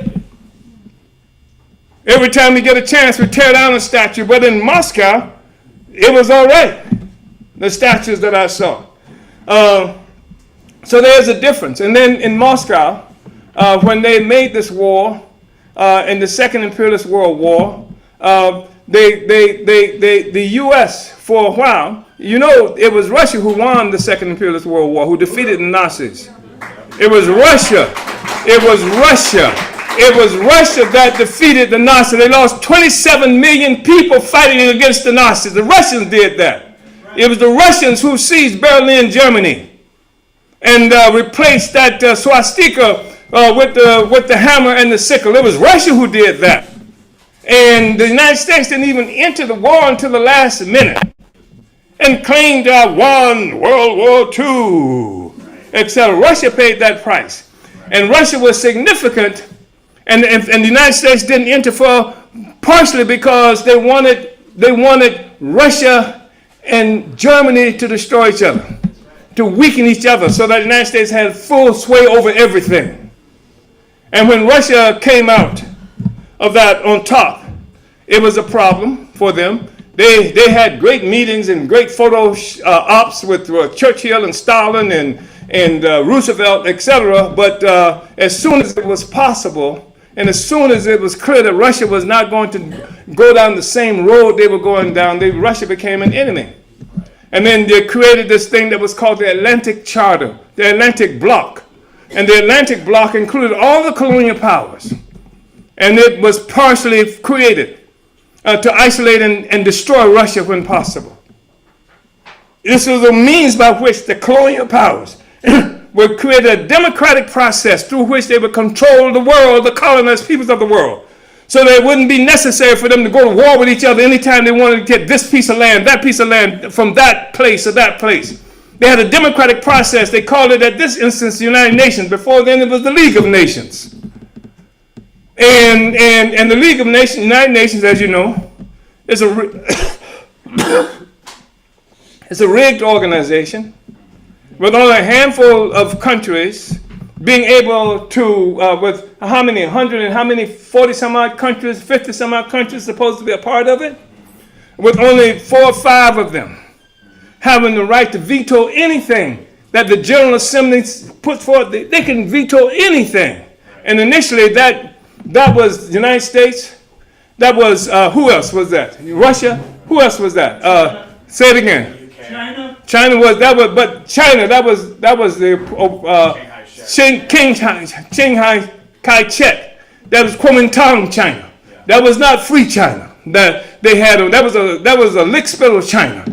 That was China that they controlled. That was a puppet China that they had there with them. They could veto anything anybody wanted to do. So you had all these countries, they can talk like hell. They can talk, say it's such and such a thing, and then when it came to a vote, if the United States and others didn't like it, they could veto it. Any one of them could veto it. So it was a rigged thing from the beginning. But it created this peaceful, parliamentary way that they can talk about dividing the world. They didn't have to go to war with each other. They can make this argument in the United Nations. It can be a popular determination that would occur. And so, and then in the top of that, they created what? The North Atlantic Treaty Organization. That's the organization that was just in Ukraine. And who leads that organization? United States. They created the North Atlantic Treaty Organization. What was the North Atlantic Treaty Organization created for? To contain and destroy Russia, if necessary. Create this military relationship, this military alliance to deal with Russia. That's what it was created for. They created the World Bank to control the economy of the whole planet Earth. They created the International Monetary Fund. This is part of what came to be the Atlantic Bloc. They controlled the world, and Russia was an outcast because Russia was problematic because it was not part of the colonial club. And in addition to that, Russia was talking about workers of the world, and they had based on exploiting the workers of the world, right? And who was more exploited as a worker than an African who was brought into this situation as enslaved labor. Whose lands? You got a whole continent of Africa, 12.5 million square miles of land, rich land, filthy rich land, so much so that they continue to fight over it today. So much so that the contradiction between Russia, China, and the United States concentrated on Africa, African resources, starving Africa, etc. This is part of the relationship that we're looking at in this colonial mode of production. So Trump is elected, and he gets elected because this whole process of isolating Russia has left a lot of Russian resources untapped by some of the colonial powers. France can't go there. If they go there, they can be sanctioned by the United States, because the United States has been the primary force that you can't go to Russia. You can't do any economic stuff with Russia. England can't go there. Nobody can go in. And Russia is rich in terms of natural resources, mineral resources, but they can't get it. And so, and Russia never had the advantage of stealing resources from Jamaica, from much of Africa, and all these other places. And Russia attempts to enter into the colonial mode, this mode of production, to get resources, and it's a problem. And Trump, he moves forward. He sees Russia. He wants a piece of that resource in Russia. Everything is transactional with Trump. How can I get some of that? And there were other people like Trump who were left out of the deal that of the Atlantic Bloc. And so these are the forces that Trump brought into this arrangement, or at least, if not Trump, Steve Bannon brought into this relationship. And what they did was, if you saw, Trump surprised himself and surprised the world, because he was not supposed to win that election. He was not supposed to win that election. And everybody was shocked. And Trump ran on being opposed to NATO, opposed to the United Nations, opposed to nation building, in other words, attacking other countries and recreating them. People said, damn, this guy sounds like an anti-war person, anti-imperialist. That's what Trump sounded like to many people. I heard people describe him in that fashion. If you saw the Republican convention, then when Trump in, that's all they were talking about, getting rid of NATO, getting rid of the United Nations, getting rid of all these wars and stuff that was happening. They said, yeah, that's what we want to go with. Many people did. And also, Trump was important to a lot of people because he said the whole election thing is rigged anyway. Remember he said that?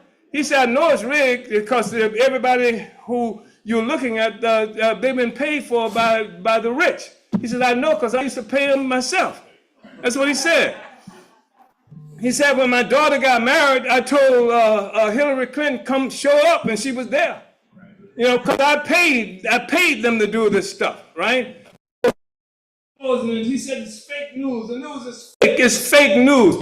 Everybody knew there was some truth in what he was saying, and everybody was disgusted in the status quo, and people were looking for a way out of the status quo. That's why many people went with Bernie Sanders, because they thought that he was a status quo, because he was a Walmart socialist. I call him a Walmart socialist because his socialism was one that would be $15 an hour over a number of years. Hell, Walmart just did it yesterday. What the hell is, that makes Sam Walton the president. But many people were attracted to it, and they went with Bernie Sanders because of that. And then many people with Donald Trump because they knew that the whole thing was rigged. They were disgusted by it, and they were disgusted by the status quo. And they didn't know about us. They didn't know where to go, which way to go, etc. And the so-called left was too timid. It was afraid of white people. It wouldn't organize white people. It would not recognize that there are legitimate contradictions that white people face. Everything they saw revolved around the Democratic Party and their relationship to the Democratic Party. And so Trump won the election based on that. You saw when Trump got elected, everybody who was associated with Trump damn near went to jail, didn't they? They put his campaign manager, what's his name, Manafort, they locked him up, said he was working for what? Russia. They took Kelly, who was Kelly in his administration? He was a general, come on. Was he chief of staff? They said he was what? A Russian agent working for Russia. They attacked so many, they put a lot of them in jail. They attacked Trump himself. And this was the Democratic Party doing this. I don't care if we say it was the law. And because we faced the law, and they were telling us that the charges they were making against us didn't matter what we said. It's the fact that Russians, it says content neutral. The law is content neutral, which is garbage. And first of all, if you own African slaves, if you're a colonizer and you make the law, they like to brag about this is a law, a rule-based society. Hell, who made the damn rules? Understand? And who enforces the law? They say stopping at a stop sign. That doesn't say if black people stop at the stop sign that we'll do something, or if you run a stoplight, we'll do something. But the fact is, they have the police there in all my community to make sure if I run the stop, I'm going to jail. Even though it's content neutral on the one hand, what they do is make sure that I'm the one who pays the price for it. They made a pig law. At the end of slavery, it was content neutral. You steal a pig, you go to prison for 15 years. Why? Because after slavery, the Africans who had fed the pig, bred the pig, done all the work in the plantations to grow the stuff, the Africans refused to work for the white man, and then they just started walking. And when we got someplace we got hungry, what we do? Get the damn pig and kill the pig and eat it. 15 years, pig law. It was content neutral. But they create the conditions where you would be the one. Just like they made a law. They're making laws, and people are being sucked into this process, legalizing marijuana. So now marijuana is legal. You got thousands of men and women in prison off marijuana charges. But the thing is, I used to say a long time ago, if they want Africans to stop using dope, all they have to do is pull up in a tractor trailer painted red, white, and blue, with somebody dressed like Uncle Sam and passing the dope out. But the fact is, Uncle Sam is not a dope man. Why? Well, anybody can be a junkie, right? But who? And it's not going to be people like Hunter Biden, the most likely. Hunter Biden is a prima donna. He is somebody who does it to get a kick. He's somebody like white people who go bungee jumping and stuff because they don't know what it is to be scared normally. You understand? And so Hunter Biden gets naked in a bathtub and does crack. This is an adventure for him. But Africans who do that stuff, it's a form of dealing with the oppression all the time that we live with. Who's more likely to do that than African people? And why would the oppressor pass out dope? Because he wants you to be a dope. He wants you to be able to endure everything. He wants you to be able to solve the problems of oppression, not by dealing with the oppression, but dealing with your head. So anyway, we got Donald Trump. Many people are frightened, but we're building the party, and our objective is to govern. And every day we're dealing with colonized people. I want to express my appreciation for you. Gaza over here was part of the Vine City Project, and talking about black power and what have you, and all the white power people get out of SNCC and go to the white community, and because that's where the problem is. Go organize there. And all the white people got so upset and said, you betrayed us and you've done all this stuff to us. And then they discovered at this moment, this is when they discovered Vietnam. Vietnam was there all along. Who was one of the first come out in opposition to Vietnam? SNCC was on the front. SNCC was the one who put the slogan, hell no, we won't go. SNCC actually got on buses where they were taking recruits into military bases and actually attacked the damn officers that was there on the ground. That was SNCC doing that. And then, but the white people, when SNCC said go to the white community and organizing the white community with the country, they discovered Vietnam. And so this critical issue that they saw first with the African people got sidelined. And part of it because they couldn't lead it. Because they couldn't make it fit their definition of what the objective should be. They introduced the SNCC, these white people in SNCC said that the fundamental contradiction was in SNCC was this relationship between men and women. That's how I got introduced into SNCC, and not the contradictions that SNCC was dealing with, trying to solve the problems that we were confronted with as a people. So we've taken that on, and Afia, as I said, she played a major role in helping to find that. And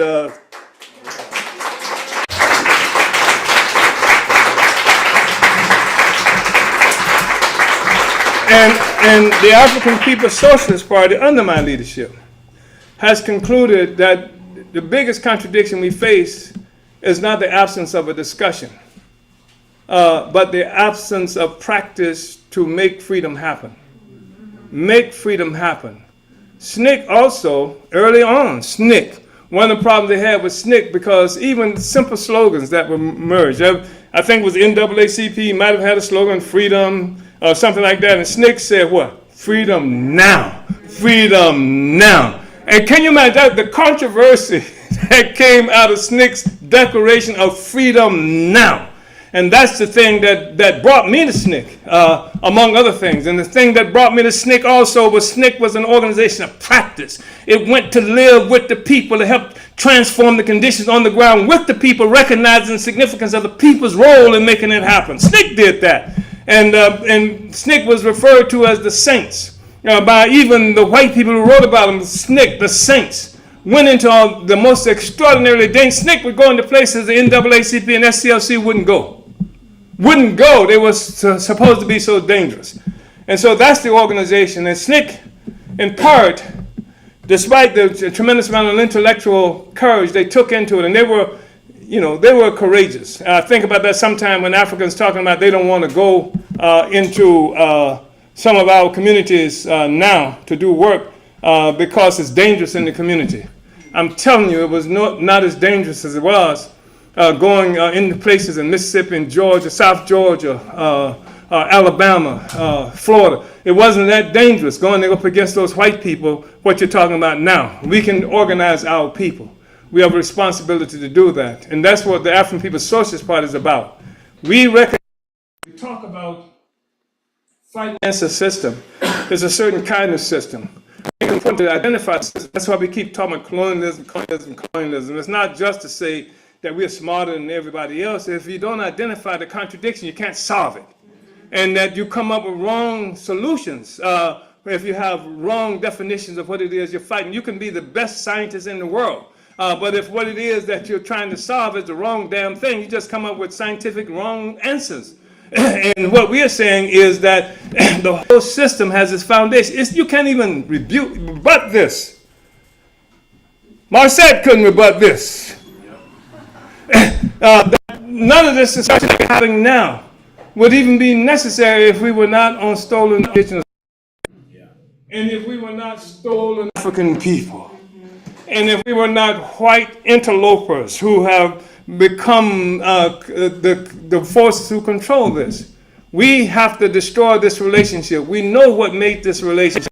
We know that it's a social system that the first time in history of world economy was created through the dispersal of African people all around the world. That's how the world economy looks. The essence, the dynamic sector of the world economy. All of the Americans that we talk wouldn't be these things called Americans without enslavement and dispersal of African people. Wouldn't be there.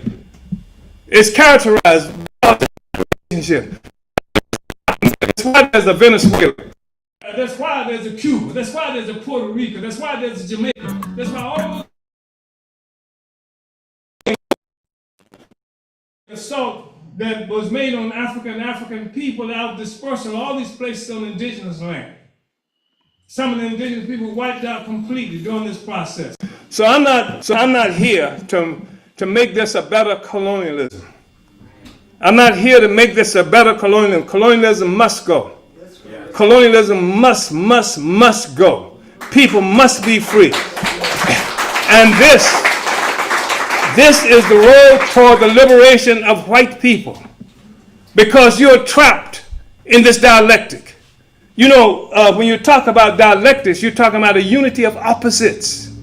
That's what dialectics is, a unity of opposites. Can be no up without down, can be in without out, etc. Can be no slave without slave owners, slave masters, etc. People who take away that. And what we're saying is that we can build a new world that destroys slavery. And when you destroy slavery, you destroy the slave owners, you destroy the slave, and you destroy the slave owner at the same time. There are no slaves and no slave owners in the world that we want to create. There's one world, that world. And what we have a responsibility to do is find and defeat this social system and to know what holds this social system together. Is there a book under there? I didn't bring it up with me. There's a new book, a new edition of Foreign Affairs. Foreign Affairs is a journal of the Atlanticist bloc. It's a journal of the ruling class. You won't find it in your checkout line when you go to the supermarket looking at Elvis on the moon. You understand? It's a journal of the ruling class. It's initially it was the Rockefeller Senate kind of thing, and this latest journal for this month is titled "The Center Can't Hold," and there's a fist being driven into it. This map that they've constructed. Of course, their responsibility as writers for this journal is to show how we can make it whole. This is to the ruling class, not just of this country, but of the Atlantic bloc, who wrote The Prince? This is what Machiavelli was. This journal is what Machiavelli was. For the rulers of that era, for the Medici, and they feeding the ruling class these ideas about what makes it work and what the problems are and how to get forward. That's what Foreign Affairs is. And for the longest period now, part of it's revolved around who was going to rule the world, what was going to be the United States or China, and how the United States and China was, how the United States can lead from behind and recognize the significance of China. It doesn't have to try to be this great imperial power up front. It can do it from behind. But the United States can't do that. And it tried. Obama was a reflection of this attempt to lead from behind.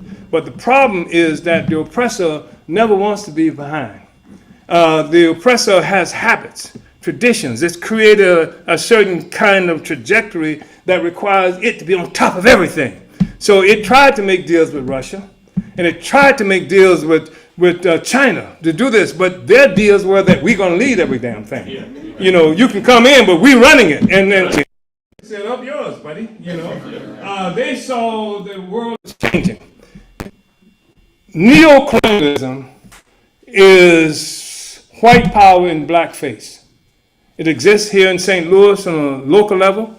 It existed with Obama. It tried to exist with Kamala Harris. It's white power in blackface. And so this is what they had exercised against us. And neocolonialism becomes necessary when the oppressed begin to say, kill the white man, destroy the white man, get rid of the white colonizers, etc. And then they can't come in his own face anymore. So he comes in my face. They eat the same food we eat. They do the same. And they can fool the people for a period of time. But neocolonialism is a statement of the weakness of the bourgeoisie. But neocolonialism is a victory for liberalism, white liberalism. The neocolonialism is a victory for the Democratic Party. It's a victory for Johnson, who helped to overthrow Nkrumah, and Kennedy, who, along with Eisenhower, killed Lumumba in Congo, who did so many atrocious things in this country. Neocolonialism is a victory for liberal imperialism, for the Democratic Party. The so-called conservatives, in this contest with the conservative sectors of the colonial power, ruling class. This is a victory for liberals, because the conservative is the one who, plus the liberals have concluded that it's better not to have to fight them, bring them in, because if you do this horrible oppression, etc., you're just asking for a fight. They're going to fight, so pay them up. Give them free food. Give them this and that to keep the center, keep the thing function the way it should function. It's the so-called conservative colonizers who wants to keep things as it's always been, or reactionary who want to go back to the past. They say use the hammer. They say we don't give a damn, don't give them anything but bullets. Give them the army, give them more police, etc., etc. This is a contest between liberal colonialism and so-called conservative or reactionary colonialism. What has happened now is Donald John Trump represents a victory over liberal colonialism, and he's brought the hammer, and he's doing everything to destroy all of the infrastructure, all of the things that the Democratic Party has survived off, all of the welfare systems that created jobs and institutionalized resources for white liberals and sections of the African pedigree. He's destroyed it all. Everybody's screaming bloody murder. Oh, we can't get Walmart and Target. Get Target, etc. I say get Target your own Target. That's what he's given us the opportunity to do. That's what the Black Power Blueprint tells us, that we don't worry. We go and create our own Target, create our own institution. We believe in self-determination. We are fighting against colonialism, whether it comes in a liberal face or a reactionary face. We want total, absolute freedom. We would want freedom for Kamala Harris's Democratic Party as much as from Donald Trump's Republican Party. Uhuru Communists.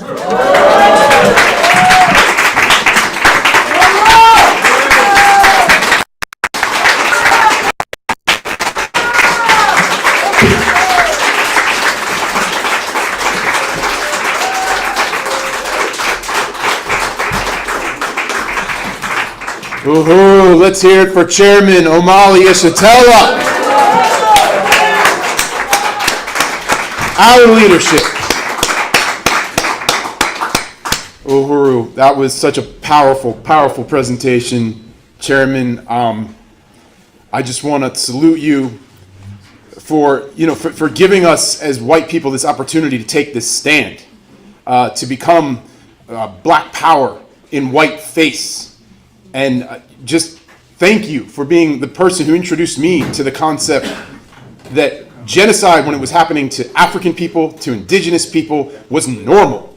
It wasn't even something that required a term for white people until it was something that white people did to other white people. And that we accept this responsibility in the Uhuru Solidarity Movement to refuse the fantasy of escape that we're offered by this system and the supposed special relationship that we have with it, and to create this new world that African people are creating that is free of oppressed and oppressor. Uhuru. So we are now moving on to, if I'm not mistaken, we will have now a political report to the Uhuru Solidarity Movement Convention featuring Chair Jesse Neville and USM comrades from across North America. And I just want to salute Chair Jesse Neville, who of course is the chair of the Uhuru Solidarity Movement. Welcome you up, comrade. The Uhuru Solidarity Movement, the mass organization of white people working to raise reparations under the leadership of the African People's Socialist Party. Also, one of the Uhuru Three, Jesse Neville. Uhuru. Uhuru, comrade. Uhuru! Uhuru! Unity through! Reparation! Hands off Uhuru! Hands off Africa! Uhuru! It's so great. Uhuru Solidarity Movement National Convention. I just want to give another round of applause for Chairman Omali Yeshitela and that brilliant presentation that we just heard. I also want to salute the presentation, a powerful presentation by Chairwoman Penny Hess, the chair of the African People's Solidarity Committee. And I also want to welcome, we are so honored to have with us Ifia Nwangaza, who will be speaking to us later today. Uhuru, comrade Ifia. And I also want to join in welcoming our incredible attorney, Angela Rainey, who traveled here to be with us this weekend. Uhuru, Angela. So I will be joined on stage by many of our comrades. I'm really, really honored to be here and to have the opportunity to present with the amazing National Steering Committee of the Uhuru Solidarity Movement, plus others who will be joining us to present the political report on the work of white solidarity with Black power over the past year, and a look at the direction of where all of us in this movement will be going in the rest of 2025 and beyond. And I also want to remind people that this convention has a goal to raise a bare minimum of $20,000 in reparations for Black Star Industries. We'll be hearing a lot more about that later today. And we also will have a tour tomorrow of the Black Power Blueprint. But I want to encourage people who are watching to go to uhurusolidarity.org/pay-reparations. And donations are already coming in, which is very exciting. Uhuru. So, first of all, if we go to the next slide, I want to start off by saluting again our leadership. We, as Jamie said, we would not be here today if not for the leadership of the African People's Socialist Party and the theory of African internationalism. Everything that we understand, as Chairwoman Penny explained, is because we have the ability to work under the leadership of the African working class. And I love what the chairman just said, that the truth is a prerequisite for freedom for the oppressed, and that the truth of the oppressed leads to the liberation of the oppressed. The so-called truth of the oppressor maintains the system of oppression. That's why in order to see, we always say, to see the world as it really is, to see the truth, we have to be under the leadership of the African working class. And that leadership is represented by Chairman Omali Yeshitela, the chairman of the African People's Socialist Party, and Deputy Chair Ona Zane Yeshitela, the deputy chair of the APSP, who's here with us today as well.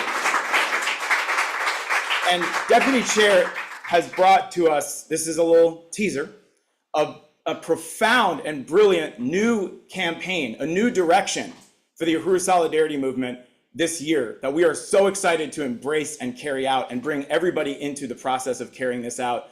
And I'm not going to tell you what it is right now, but tomorrow there will be a workshop where we will be literally unveiling that campaign. So if you're thinking, what does he mean literally unveiling? Well, you got to stick around for the workshop tomorrow. And next slide. I also want to salute Chairwoman Penny Hess. Uhuru Solidarity Movement is the mass organization of the African People's Solidarity created by the chairman in 1976. Chairwoman Penny Hess was at that founding conference in 1976, and she's been there ever since, nearly 50 years. And I really mean this, showing us in practice what it looks like to live a life of solidarity with African people, what it sounds like to speak to other white people, to win white people into that same way of life in unity with the oppressed and colonized peoples of the world. So we salute Chairwoman Penny Hess. Uhuru. Next slide.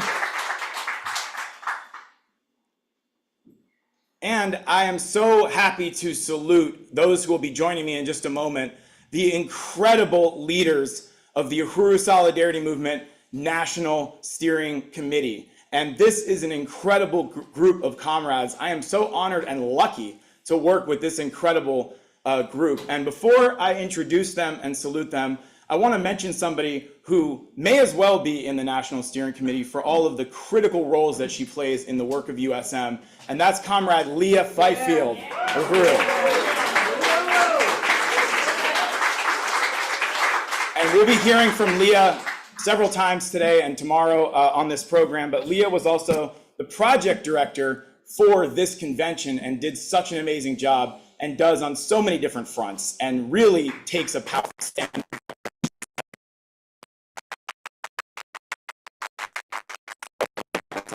So I just want to salute our vice chair and treasurer, Amanda Carlozzi, who we heard from earlier today. And I want to quickly say that Amanda is an incredible and brave, courageous comrade. I'm also just want to salute Comrade Amanda is also my wife. I want to mention that. Side note. And you know, Amanda's a nurse, and I call her the people's nurse because I've literally been. I was in a post office with Amanda once. This guy walked in with blood gushing out of his head. Amanda calmly helped him, dealt with all of that. It was incredible. But I've also seen Amanda literally stay composed under the gun. With the FBI, when they raided the Uhuru movement on July 29th, Amanda was there with me on 2654 Grabway. Her composure in the face of that was so revealing of her character. So salute to Comrade Amanda Carter. And Amanda, you can come on and join me up here. Uhuru. I also want to salute Len Demmer, Uhuru Len.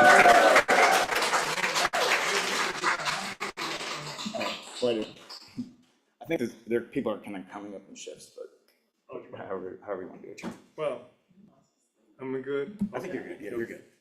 So Comrade Len is our membership coordinator and so many other things in the Uhuru Solidarity Movement, and just an absolutely powerful and winning comrade who does so much incredible work to build the membership of the Uhuru Solidarity Movement. We want to salute and bring up Comrade Len. And many of you, we've already been introduced to this comrade, Jamie Simpson, St. Petersburg, Florida.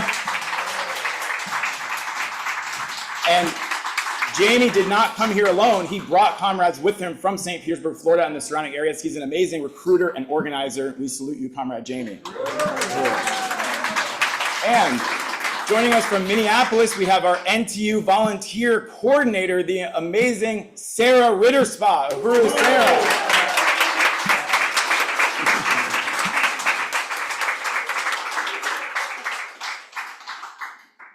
Uhuru. So we're gonna have room. Okay, we'll figure it out. So yes, and just want to appreciate Sarah, who first met us when comrades were organizing a march for reparations after the murder of George Floyd in Minneapolis, right there in Minneapolis, where the uprisings took place, and has been here ever since and done an amazing job. Uhuru, Sarah. And I want to welcome, she's not able to be with us in person, but everybody here knows the incredible Virginia Wilson, our social media coordinator.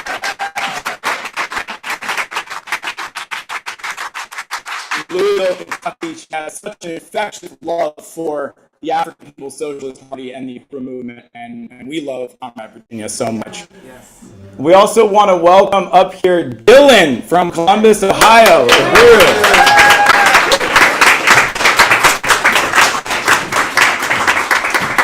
And I also want to salute Comrade Indigo out of Columbus, Ohio, and Uhuru.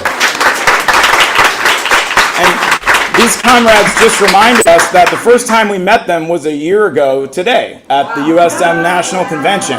When you hear about the work they've done in the past year, that's going to be very impressive.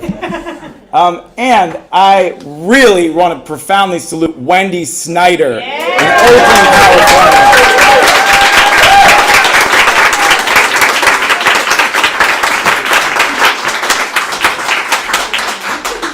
Wendy is a longtime part of the Uhuru movement, the Solidarity movement, and also the Western Regional Coordinator, and does an amazing job organizing in the Western region, and also coordinated outreach for this convention and mobilized over 22 cities, I think it was, to get out.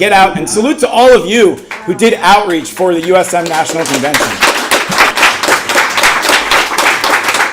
And, okay, I think I went a little out of order, but because there's Jamie Simpson. And then last but not least, I want to welcome up Comrade Kara Locke, also joining us from Oakland, California.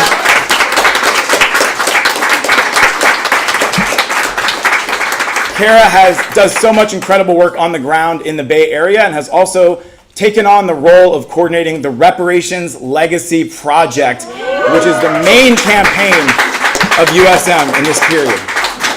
Okay, so I gotta hurry up because, okay, I know we do. Okay, sorry. Next slide. I'll do this quick. Okay.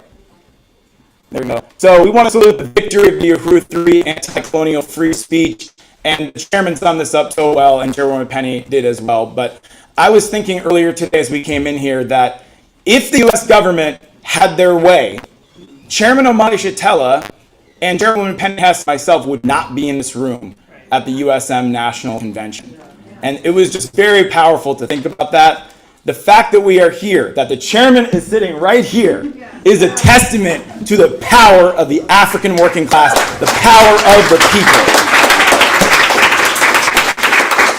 And as the chairman said, that day, not yet Uhuru. Even if they had succeeded, one thing would stay the same either way, that this struggle is not over until African and colonized people are free. Uhuru. Next slide.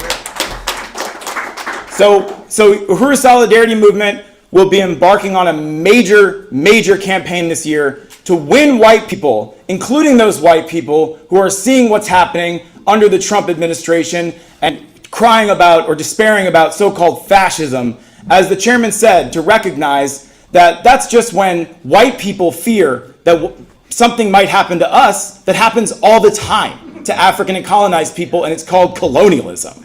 That if we really want to fight back, Chuck Schumer is not going to lead the way to freedom. Chairman Omali Shatella, the African Revolution, is going to lead the way to freedom, and that's where we need to be. Next slide. And that we want to put out and win the understanding that colonialism is the central question in the whole world. Next slide. And I want to again reiterate the salutes to Aaron Bushnell. And much has been said about him today. We honor him, we salute him. And this is also somebody we wanted to draw attention to. Alexander Turbanov is a very interesting person. He is an Israeli citizen of Russian background. He kind of looks like a cousin of mine, actually. But he was a prisoner of war by Hamas after October 7th. And after he was released, this is what he said. So he was released not that long ago. He said of the Palestinian people, "Your kindness has been engraved on my conscience.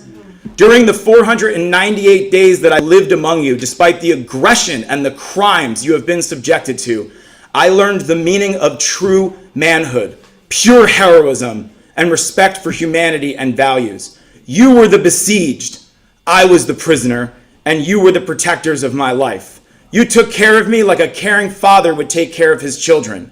You preserved my health, my honor, and my grace, and did not allow hunger or humiliation to touch me, even though I was in the clutches of men who fight for their land and usurped rights, and who have faced the most heinous genocide against the besieged people by the government of my country." He said, "If I ever see you again, I will come back as a freedom fighter for the Palestinian people." So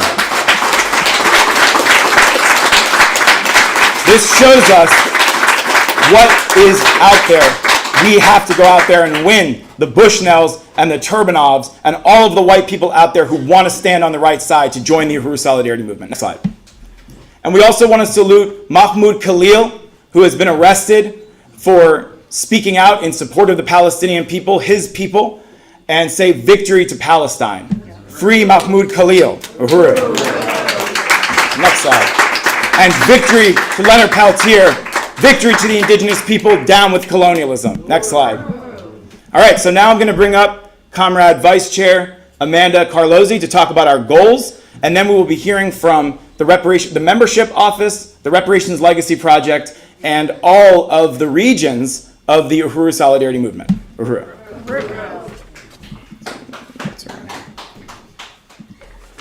Okay, Uhuru everyone, Uhuru again.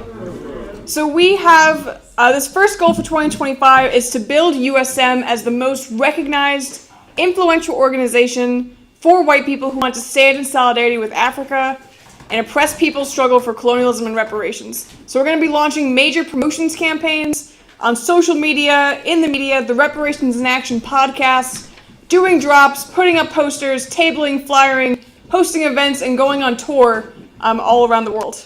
Go to the next slide here. We want to increase USM's membership to at least 1,000 people and build branches in at least 10 cities. And I know in the beginning, Jamie read out a huge list of cities that are actually in this convention right now. And I know 22 or so cities were active in outreach, so that's a very obtainable goal. And we're going to be posting or producing new videos, updating our membership brochure, creating recruitment posters that are just about becoming a member of the Uhuru Solidarity Movement, doing a tabling campaign, a recruitment tour, and being on college campuses. And we want to build the Reparations Legacy Project as our main political campaign. And again, we do have a secret, exciting announcement that you're going to hear about tomorrow, and I'm not going to tell you about it right now. And Kara's going to talk a little bit more about this project shortly. Next slide. We're going to bench within USM. This is going to be something under the leadership of and Sarah's already done an amazing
to stand up here with all of my comrades on the steering committee and talk to you all about the Uhuru Solidarity Movement and our plan, USM membership into a whole realm this year.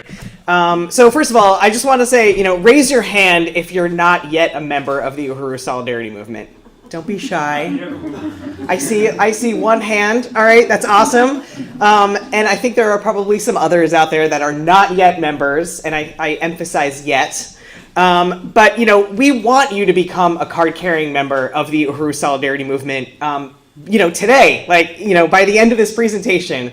And this is an opportunity to really be a part of something that's bigger than just ourselves, to stand on the right side of history and to take action for real change, tangible change that you can see with your own eyes. And, this organization, we are white people that refuse to be complicit in colonialism and genocide. And, under the leadership of the African working class, we're building a future where justice is not just an idea, but it's a reality. And that's through reparations, through solidarity, and the fight to overturn this oppressive system. So we can move on to the next slide. So this is just our membership at a glance. This is a map of the U.S. here, of course. And as you can see, we have members kind of strewn all across the country, concentrated in some areas, and empty in some areas. And, our goal is, we want to see these black stars, over the entire thing. We want there to not be able to see all the colors in the background. We want it to just be like stars everywhere. But this year has been awesome, and we have won volunteers and members, of course in the Oakland, San Francisco Bay Area, Portland, Oregon, and recently, more recently, Columbus, Ohio, Newcastle, PA, Indianapolis, Indiana, Fayetteville, Arkansas, Portland, Maine, Denver, Colorado, Lexington, Kentucky, San Diego, and so many more cities I probably haven't named yet, but we want to fill this city up. And then on the next slide, I also just want to salute, our comrades. We have comrades in Panama, in Ecuador, in Whitehorse, Yukon, Canada. So there's some international comrades. And then on the next slide, we also have comrades, Kat in London and also Graham in Attleboro. So, salute to those comrades. Next slide here, just another way to look at our membership. This pie chart here, you can see we have a lot of people in the Midwest, in the Western region, the North and the South, but we really want to expand all these numbers, but this is just kind of like how it looks on a pie graph. Okay, and then right now we have members in 128 cities, in 35 states, and in 4 countries. We want to bump those numbers up, but that's pretty awesome. So. And on the next slide here, right now, this is just at a glance. Some of our top cities, the greater St. Louis area, Tampa, St. Pete, the San Francisco Bay, Oakland area, the Puget Sound region near Tacoma and Seattle, Portland, Oregon, Philadelphia, PA, and the greater Boston, Massachusetts region. And again, I'm not going to go through everybody's names, but I just really want to salute the National Steering Committee, who are all these comrades up here. And I also just really want to salute Comrade Carrie, who is part of the membership office. And Carrie is the renewals coordinator, which is a lot of things in the background of making sure that, memberships are up to date and that nobody is lapsing. And this is a really, really, really important role. And I just really want to salute Carrie for, all of her work that she's doing as part of the membership office.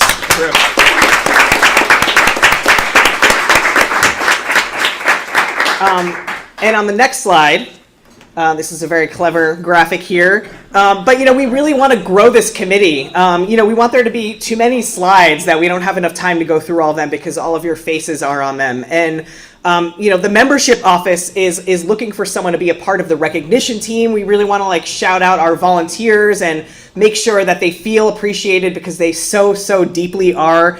And, we want someone to send thank you cards and birthday cards and help host, volunteer recognition parties and stuff like that. And, we also want somebody who's really data oriented, somebody who could be really good at looking at a database and making sure that everything is in line in our database and that it's accurate and up to date. These are just some of the volunteer opportunities that we have. But, throughout this presentation, if anything, is intriguing to you, come and find me or any of us and, we'll talk to you more about how you can get involved.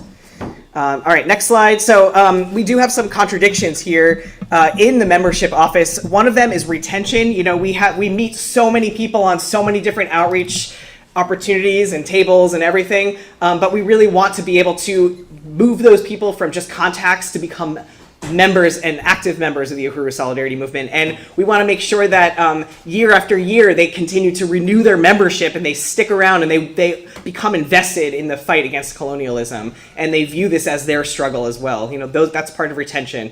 Our other contradiction is our database, HubSpot. HubSpot doesn't really communicate with all of the other pieces, so we want to find a database that is in communication together so that our membership looks updated every single time we look at the database and we don't have to comb through it every single time. Okay, next slide. But one victory really is all of these amazing comrades, and I just want to salute all of our members and volunteers.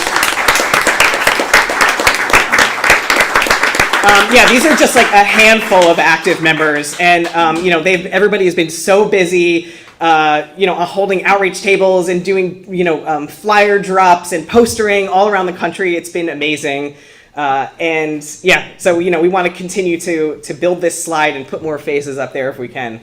And I want to just take a moment and salute this one comrade, Comrade Ann, who is in Ecuador. Ann has been a USM member for many years, and she continues to just play huge roles in the Uhuru movement, including in the Hands Off Uhuru media work and the Black Power Blueprint work. She's also a doula and was a big part of the African doula training program, and just really salute this comrade. So next slide. Our goal is to get 1,000 members by the end of 2025. And ultimately, we want to reach millions of white people who, like you, want to be part of overturning colonial oppression and want to be a part of, building a genuine future for the liberation of African, Palestinian, Indigenous, Mexican, and all colonized people around the world. So, next slide here. So I want to take you through about how are we going to get to 1,000 members. That seems like a lot. But we have a strategy that we've learned from the African People's Socialist Party. So one is that we want to build our membership by building branches of the Uhuru Solidarity Movement. And we want to, train our members to be organizers and to be able to speak to, people in their community and win them to, become part of building white solidarity with Black power. Next slide. Our second goal is that we want to launch a huge promotions campaign, win the war of ideas, promote USM through social media, and our podcast, Reparations in Action. Next slide. We want to have ongoing membership drives. In April, we're going to have Colonialism Caused Climate Change. May, Culture of Reparations, Become a USM Recruiter. June, No Pride in Genocide. And, we want to use these themes to find festivals and markets and outreach opportunities to connect with the community. And on our next slide here, our fourth goal is we want to build the NTU volunteer program within USM and build support for the party's institutions. And this is an amazing strategy of Deputy Chair Onezene Yeshitela. NTU means New to Uhuru. And this program brings, people into the volunteer work will, with political education, build their political understanding of why it's important to be volunteering for all these amazing institutions. Next slide. So we're going to be calling on all of our active cities to have monthly open meetings where new people can learn how they can get involved. Next slide. And we're calling on all active regions to have monthly studies so we can study the Burning Spear newspaper and deepen our political education. Next slide. And we're calling on all active cities to hold at least one monthly event or political action to engage the community and build this movement. Next slide. And part of our second goal, we want to continue to have weekly orientations, which we do every Sunday, and monthly mass meetings. And both of these things will be part of the membership onboarding process. So, we want to make sure that everybody gets an orientation and everybody is invested in coming to these monthly mass meetings. And next slide, going live, we want to have live discussions, be making reels all the time. We want people to be engaged with our content on social media. Next slide. And of course, on the ground outreach, like tabling at different events on campuses. Next slide. And postering, hanging up posters all around the town. Next slide here. And flyering, so hanging up flyers in cafes and handing them out to people at events. Next slide here. And tote bagging, which is, when we go out into the community with a bag of literature and clipboards and Burning Spear newspapers and engage with the community. And, we call this tote bagging. You're just out there with a bag of stuff. Okay, next slide. And of course, build USM groups on campus. We want to have rallies and tables on campuses and ultimately, have USM groups on campus. And next slide. So our goal is to, speak to professors and students, et cetera. And we want to have Days of Reparations to African People events, on college campuses across the US. So if you have access to a college campus, let's talk after this. Next slide. Oh yeah, so this is what I just said. But yeah, we're looking for students and others who are on campus around the US and beyond to speak to professors and organize. Okay, next slide here. So National Days of Outreach, we want to continue to have these national days of outreach around the US, and this will be based around the themes that we were talking about earlier, and all of them will have a membership goal. Next slide here. And we want to make sure we continue to host trainings and get people, excited to go out and do tables and, learn how to do drops and how they can poster and how they can host different outreach events in their own cities. And I just want everyone to mark their calendars here that we are going to be having our next big training, a mass meeting on Wednesday, April 2nd at 6:30 p.m. Central. And you can register for this at tinyurl.com/April reparations. So everybody make sure you sign up for that. And on our next slide here, I just really want to salute Comrade Wendy for coordinating the amazing outreach for our 2025 convention. She really did an amazing job and just held trainings and was able to activate 21 different cities, a lot of them who are new comrades to get involved, and now some of them are even here in this audience, so shout out to all of you. Just really salute you, Wendy. Oh yeah, these are just some of the cities, so I'm not going to read them all, but that's all the cities that participated in outreach for this convention. And we just want you to join this organization, join the movement of white solidarity with Black Power. And right now the world is on fire with resistance, and white people have a choice to make. You could be part of the growing force of white people who refuse to let colonial violence be carried out in our name. And you can join the hundreds of white people who are taking a stand and who are putting our resources, our voices, our bodies in alignment with the just struggles of African, Palestinian, Indigenous, and all colonized people fighting for reparations. And I just want to say, USM doesn't grow on its own. It grows because of all of you. And, each one of us, we need to step up, and we can set goals, and we can take action. And part of that is recruiting, our friends and our families and our coworkers. If each one of us in this room, got 2 people that we know to become a member of USM, we would be well on our way to meeting our goal of getting to 1,000 members by the end of 2025. So I am now going to pass it off to Comrade Sarah, who's going to talk a little bit about the NTU volunteer program. Uhuru.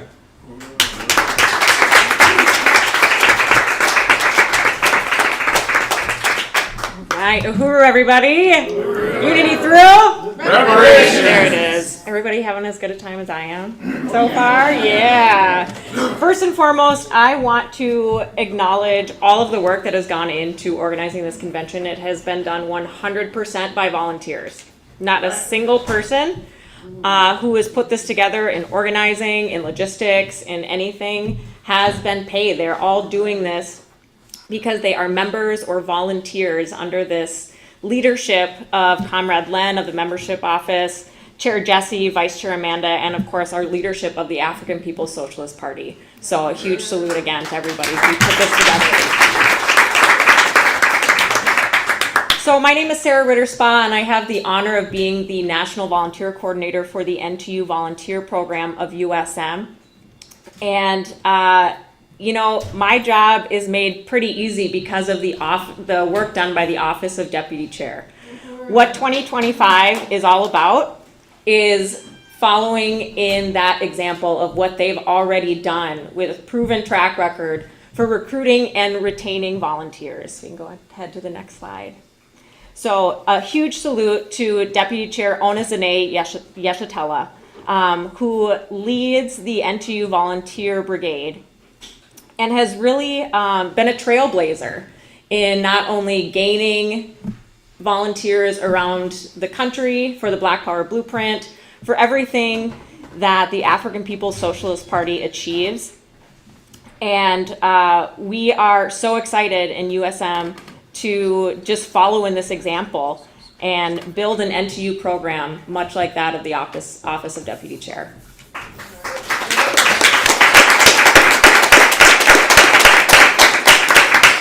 right, next slide. So this is just a couple of shots of our volunteers, right? We've got comrades in the Washington and Seattle area. And we also have comrades in Columbus and then comrades here in St. Louis, all right? So we've got people all across the country, but just like we want to grow the membership office, we also want to grow the volunteer brigade, all right?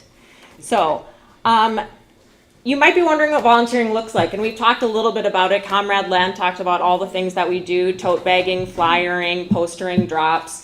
If you have a special talent or an interest, if you are a musician or an artist, or perhaps you have a voice for radio, I don't know, anything really can lend itself to raising reparations, okay? And if you are interested in volunteering in any way, you can contact me at entuhuru@gmail.com. And I want to keep this moving, so I'm just going to outline a couple of goals that we have for 2025. But before I do that, I also want to salute Comrade Stephanie Midler. She's here somewhere, right? Yeah, I think she is. Who works directly under the leadership of Deputy Chair Ona Zanea-Shatella, leading the N2U program. And she has been just an incredible mentor to me this year, and will continue to be, guiding me every step of the way to show me what a successful program looks like. So I'm excited to continue following your leadership, Comrade Stephanie.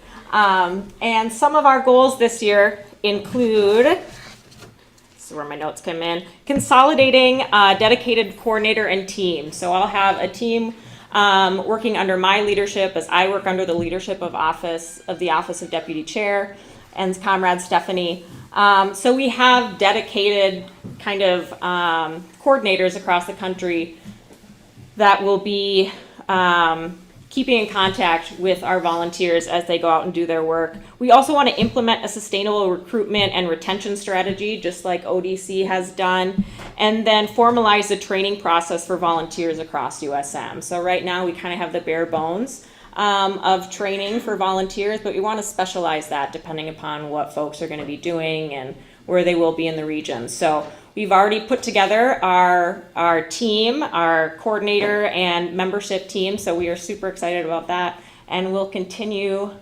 on, again, under the leadership of the Office of Deputy Chair. Uhuru.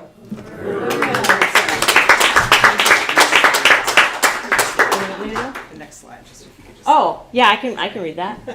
All right. Oh, yeah, our next volunteer event here in St. Louis will be Saturday, March 22nd.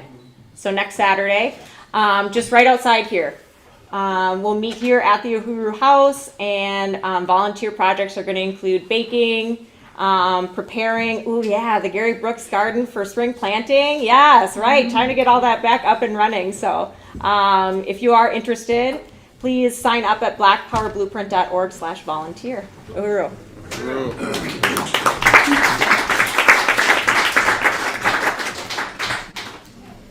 Uhuru. Thank you, Sarah. So now we will welcome Comrade Kara to talk about the Reparations Legacy Project. Uhuru,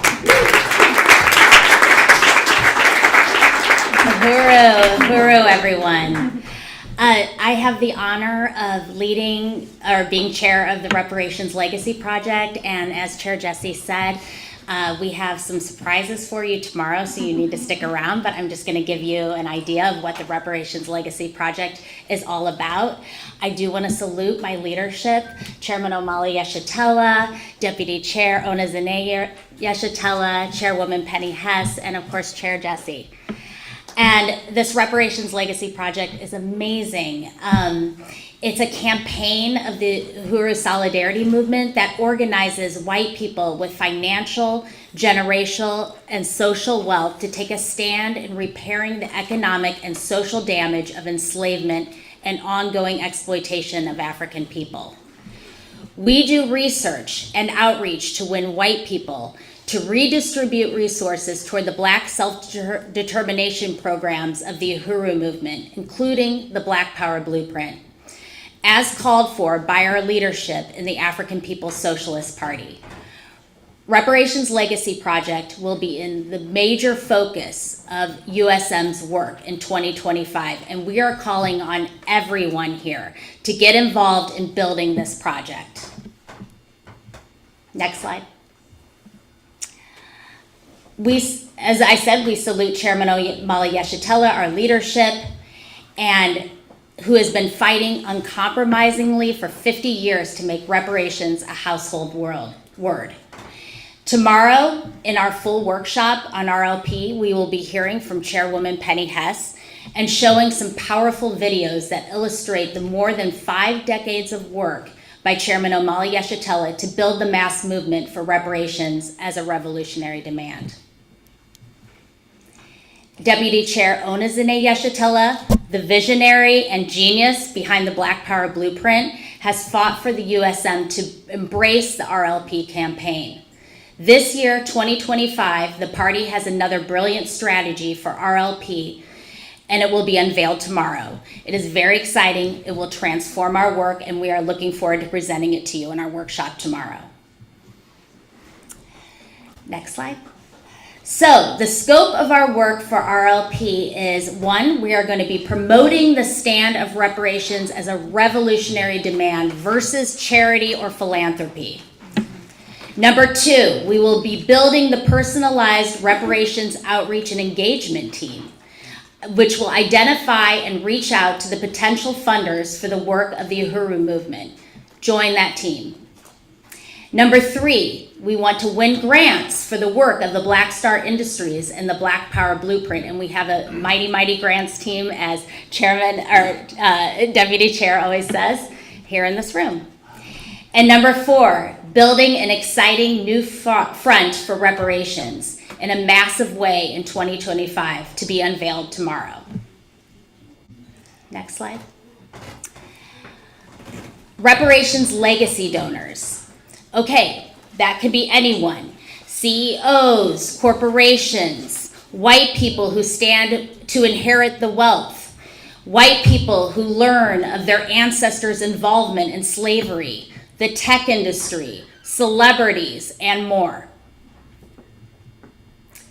So, if you want to take your social justice commitment to a whole new level and donate your skills while you gain some skills, come join the Reparations Legacy Project Committee. If you would like to hear more about how to volunteer or become an RLP donor, say so in the chat and someone will be with you shortly.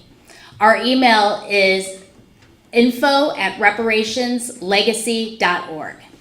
Uhuru.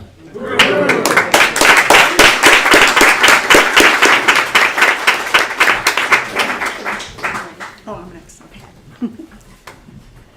All right, Uhuru. Uhuru. My name is Wendy Snyder, and I'm really honored to be here. I want to salute Chairman Omali Yeshitela, salute Deputy Chair Ona Zane Yeshitela, Chairwoman Penny Hess, Chair Jesse, and just the leadership that I've been provided with. So I'm here, I'm really honored to be the West Coast organizer for Uhuru Solidarity Movement. And first, I just want to salute the history of the party in the Bay Area, San Francisco Bay Area of California, where they went. You can look on their website and see all that history of the party going to Oakland and San Francisco, California in 1981. That is a picture of the campaign to free Desi Woods, which I know probably will be touched on during this convention. And then, of course, there's a picture of Chairman Omali Yeshitela with the founder of the Black Panther Party, Huey P. Newton, and that was at the Uhuru House. So this is carrying on the legacy of the Black Power movement, of course, and overturning colonialism. So next slide. So when we talk about building the Western region, here are some of the cities where we have members. Let's see, shout out to Josh Hurley in Fresno. Shout out to Robert Gallup up in Petaluma. He was one of the members at the founding of the African People's Solidarity Committee. Of course, shout out to Janine Griswold is here with Jacoya, Ann Lipton, all the people. And of course, we are building in San Diego. Actually, at this time, I missed a step here. I would like to call up Blaze Bailey, Mads and Redbeard, and also Peter and Janet, because they're going to help me with this report. So you saw all that space on the slide where the western states we've got to get some members, but of course we want to build in areas where we've been strong before, like Portland, as well as Seattle. So next slide, please. And this is where I turn it over to Kara. You're going to talk about this slide. Uhuru. So proud to be part of the Western region. Salute to Wendy, who has been amazing at leading and organizing this Western region. So basically, we kicked off last year with Hands Off Uhuru events in Oakland and San Jose. And later in the year, Puget Sound, they also held an event. Uhuru Solidarity Movement also held a Hands Off Uhuru event in Tacoma. And this was so politically significant that we carried out these events prior to the September trial that many of you were there for. And I'm going to hand it over to Dave, aka Redbeard. The beard.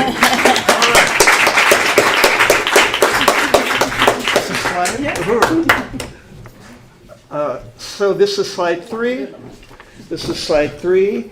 I want to also salute our leadership, and my salute is one of gratitude because of the tremendous and profound opportunity that the party, the chairman, deputy chair, and from the very beginning, Hiba Sheshe and Aziza, who recruited me into the July 4th movement to free Desi Woods. Right on.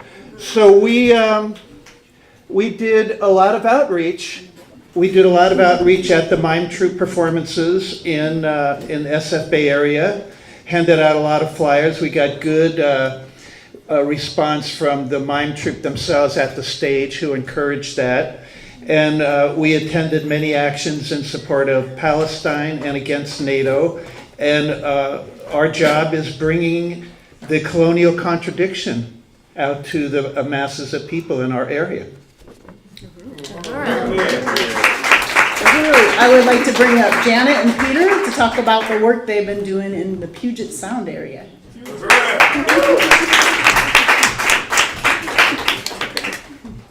Stage. I'm Janet Van Fleet, and I've been a member for about 8 years, and I'm in Tacoma, Washington now. Oh, Peter Roderick, also from Tacoma, Washington. Been a member for about 5 years.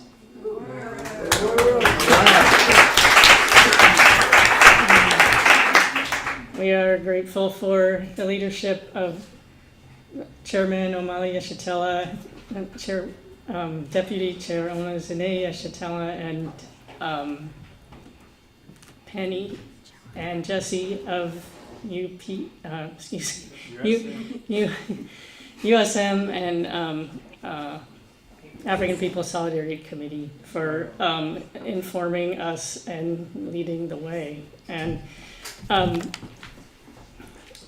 the significance in the Puget Sound area is, like Redbeard said, trying to get out to other groups or activities and share the word about USM, which is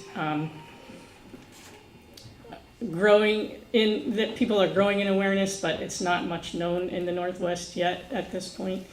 And however, people are eager to hear it, and especially the fight for free speech of the Uhuru 3 drew a lot of attention, very across the board politically at the farmers market where we often do outreach. So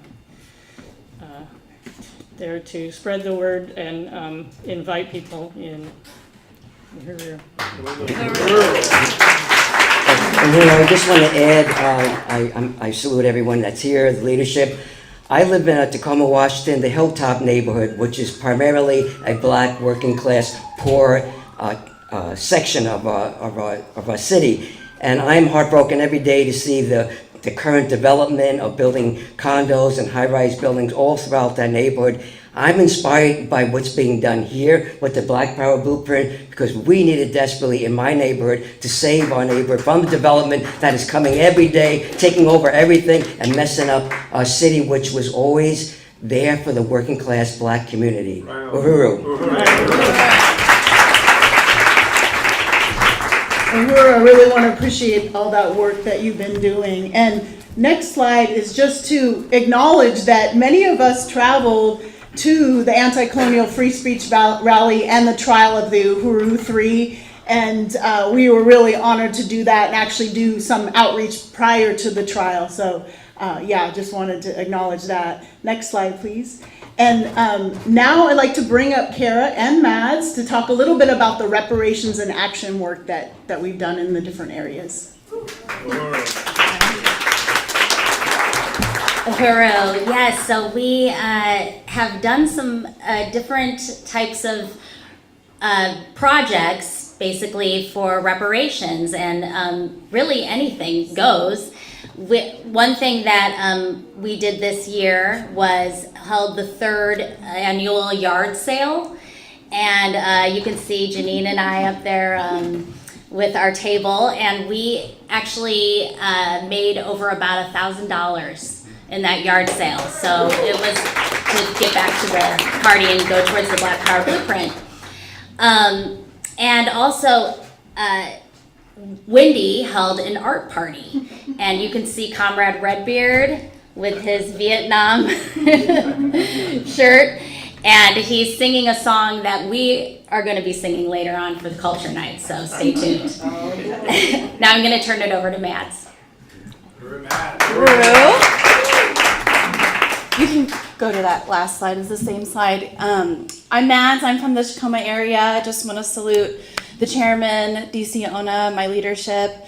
And yeah, at the same time that these amazing events were going on in Tacoma, we were putting our brains together and decided to do a dinner party. And so this menu over here shows you what we served. It was all vegan and gluten-free, and a lot of it was local. I work on a farm, and so we were able to harvest things that morning for the salad, things like that. I think we had about 15 people in attendance. We just invited our friends and family. Peter had access to a great community kitchen and community space where we just had this big table facing each other, enjoying this good food. And Sandy and Janet did a great presentation just about the Black Power Blueprint and about the trial, and we raised over $500 at that event. So, just inviting our friends and family to have a meal with us and raising reparations. Uhuru.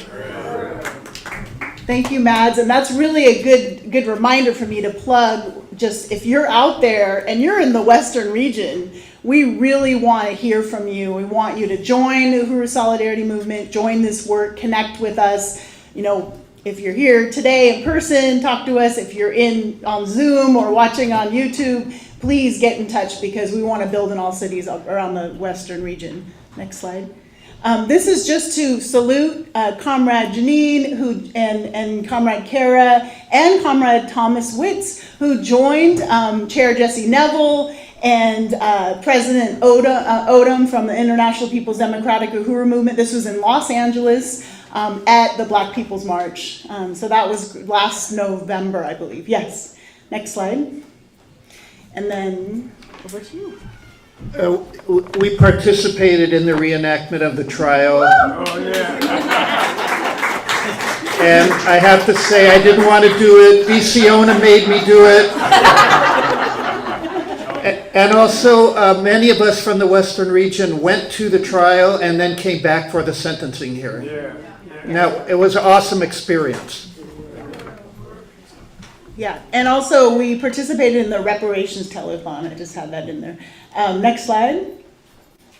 This is just a picture from some of our comrades. We've got Emerald, Riley, we've got Nikki Riddle, Redbeard, Sandra Forrest, and Zoe, who used to be in the Bay Area. But we did head out to that sentencing, and we have huge smiles because that is, well, except for the beach picture, not one day, not one dime. So that was incredible. Next slide, please. So we have a grassroots group in our neighborhood called Bearing Witness for Palestine. We meet once a month on a street corner, which, Chairman, is a block from where you and the party lived at 611 Haight Street. We had a big throwdown there where we had a victory against Prairie Fire Organizing Committee. We had many study groups. So we're a block away. We stand and bear witness for a half hour, and then we do a short march around the neighborhood for a half hour. Wendy and Kara represent Uhuru Solidarity Movement in that little group. And then I want to shout out to Kate Liedl and her daughter Dahlia, who are in that group, and I think they're in attendance at the convention online. All right. Next slide, please. I just wanted to appreciate the growing outreach capacity that we've been growing some momentum. San Diego Blaze was all over San Diego. There she is at the Che Cafe and the San Diego Liberation Center, spreading the word about this convention. We had Mavia in Portland. Shout out to Rainey. I know Rainey we were gonna have in person but couldn't come, but I just want to shout out you, Rainey, and I know Rainey had prepared some words, but we didn't quite set that up, so I apologize for that. But these pictures were at the Seattle Workers Strike Back, and that was incredible because the chairman delivered a video message, but also was live streamed from a couple different YouTubers who brought, inserted African internationalism into the Workers Strike Back. So that was incredible. Which one is Rainey? Rainey is on the right there, yeah, from Seattle. So yeah, we really want to build in Portland and Seattle, and we really appreciate these new comrades jumping into the work. And then, let's see, who's doing this slide? Oh yeah, you were.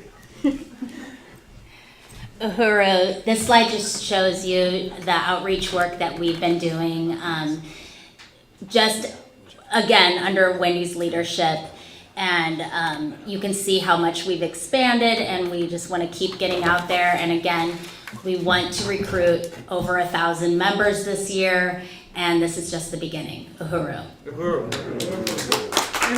So shout out to Pete Yaroschuk and Nathan Fritter, who was on that slide. And some of our goals are consolidate branches in the SFA and Puget Sound, hold studies, basically everything that Len was talking about, who, by the way, I would like to just salute Len, your leadership that made my leadership possible. Thank you so much. We want to open up the work. We want to do more consistent organizing in those areas, San Diego, Portland, and Spokane as well. Shout out to Spokane if you're on today. And open up the work in LA, co-host an Uhuru 3 Victory Tour in mid-May, as well as host Chairman Omali Yeshitela for Days of Reparations in September and participate in the Reparations Telethon. So thank you. Uhuru. Uhuru. Uhuru.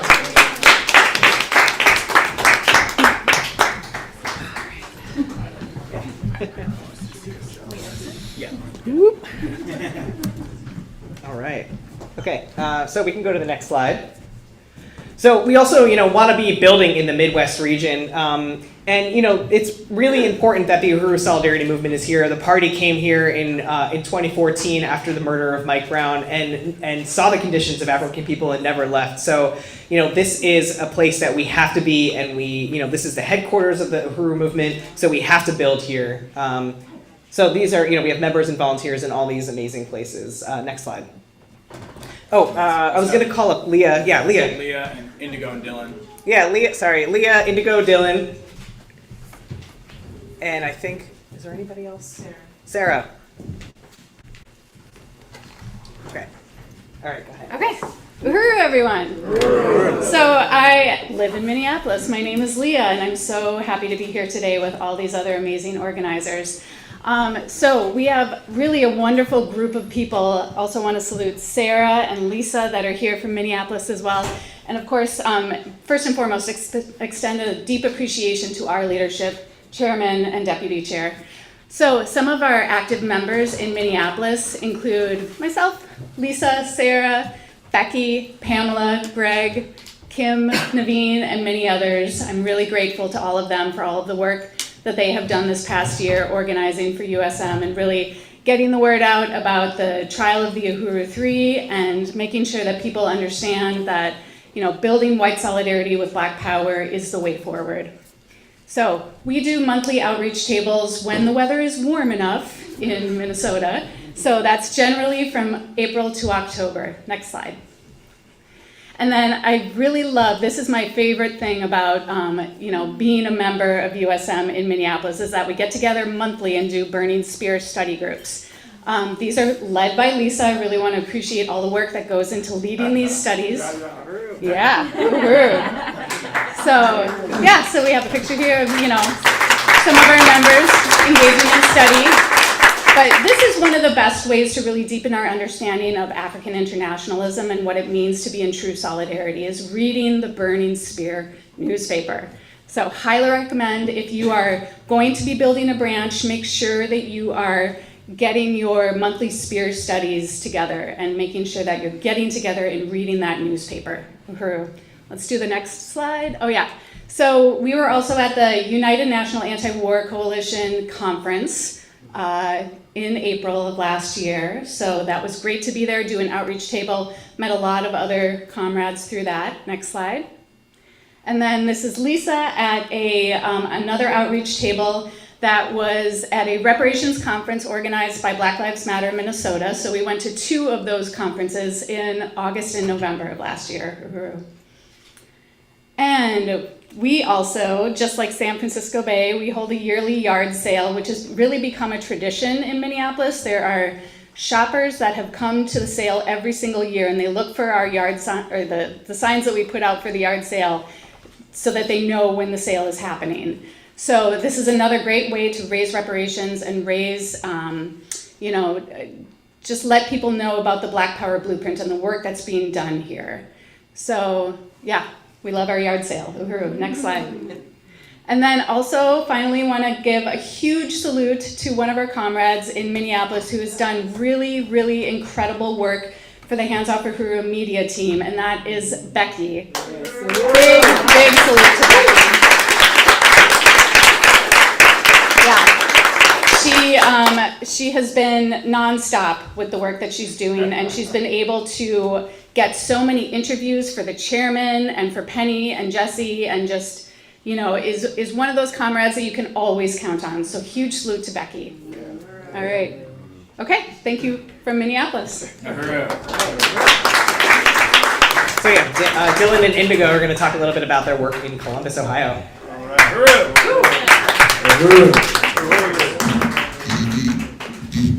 Super grateful to be here. Trouble. Yeah, since, like someone said, it's been a year since we've been here, and we're super happy to get our feet on the ground running.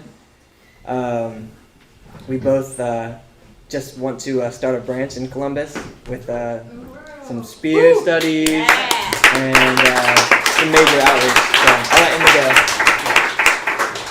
Hello, comrades. I salute Chairman and Deputy Chair Yeshatella, the African People's Socialist Party. I'm honored to be here today, and thank you everyone for joining us. Yeah, so if we can go to the next slide. This was Comrade Dylan and I's first time tabling, and it was a very powerful experience. Yeah, I encourage everyone to go out and give it a try. It was on campus at Ohio State University during our annual outreach campaign for Earth Day called Colonialism Caused Climate Change. I just want to say, given the fact that we know the imperial colonialist military is recruiting on campus, this is what we must be doing in defense of African and colonized people's self-determination and struggle for liberation. Yeah, so we went to the affluent urban residential area of the city to win white people to the stance of material solidarity with oppressed peoples, and we got out about 500 club cards and 15 posters on this day in about 2 hours. This is our responsibility as members of the colonizer nation who want to stand against oppression in all forms.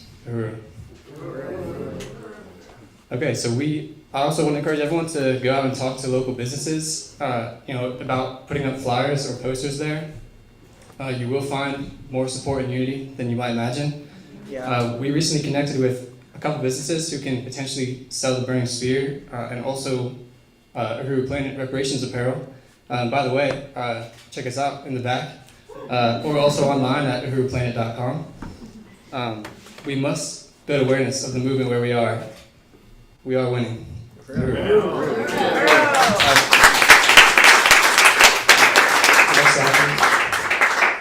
Okay, so just our goals.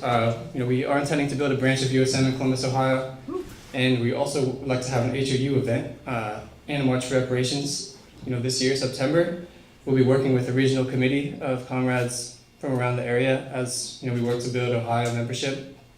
And I just want to say that this this is the strategy, you know? This is what was put in place by the party to go behind enemy lines. And this is, you know, we must be accounting to the African liberation movement, you know, the general staff of the African Revolution. So this is how we can be against all forms of oppression, especially colonialism.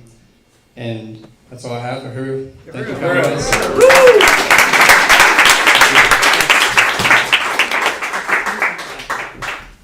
Okay. Oops, sorry.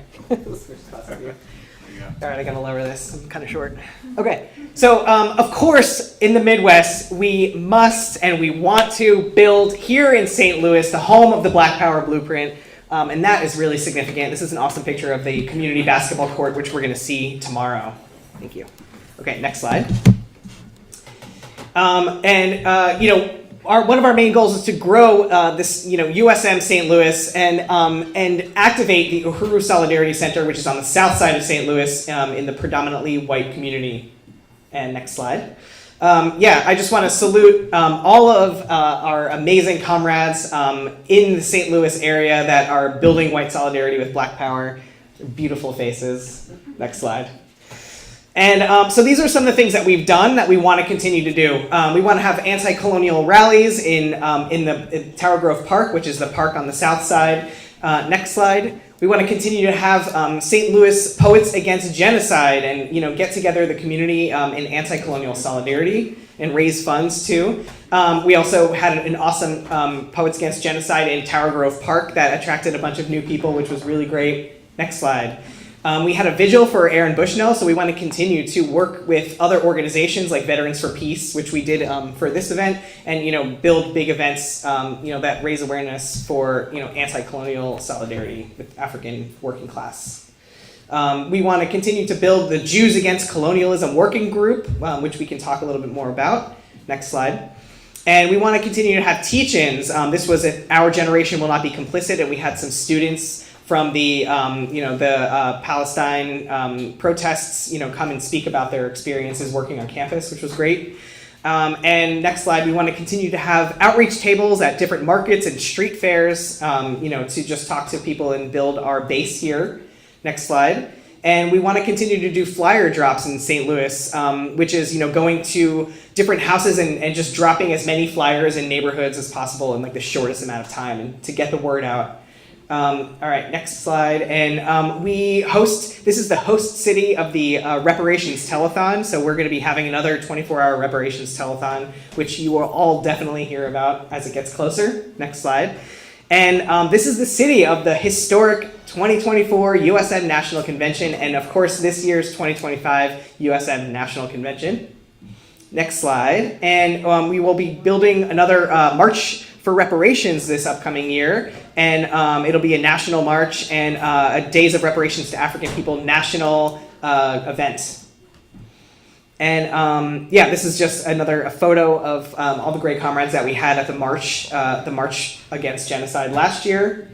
And I just want to really just salute Chairwoman Penny and the African People's Solidarity Committee. You know, these marches and walks against genocide have been going on since 1979. And this is a photo from then, you know, marching through the white community, you know, claiming, you know, unity through reparations, reparations now, and, you know, Black community control of the police, all things that are, you know, really, really important. And just this tradition just continues today. And it's really important that, you know, you're all here as a part of it. Here's just another newspaper clipping, the 3rd annual Solidarity Walk Against Genocide of Black People. This was like in 1980, I think. You know, this is, you know, the party was doing this before it was like a cool thing to do or something. You know, this was the party always had this agenda to, you know, bring white people under their leadership to organize for reparations to African people. Next slide. And we want to continue to build the Impedum Sunday rallies, which happen here at Aquaba Hall every Sunday from 3 to 5 p.m. Central. Next slide. And continue to support Uhuru Foods and Pies by helping bake the pies, helping staff the tables, to sell the pies, etc. And helping to sell the pies, there's Jan again with Comrade Secretary General Ali. Next slide.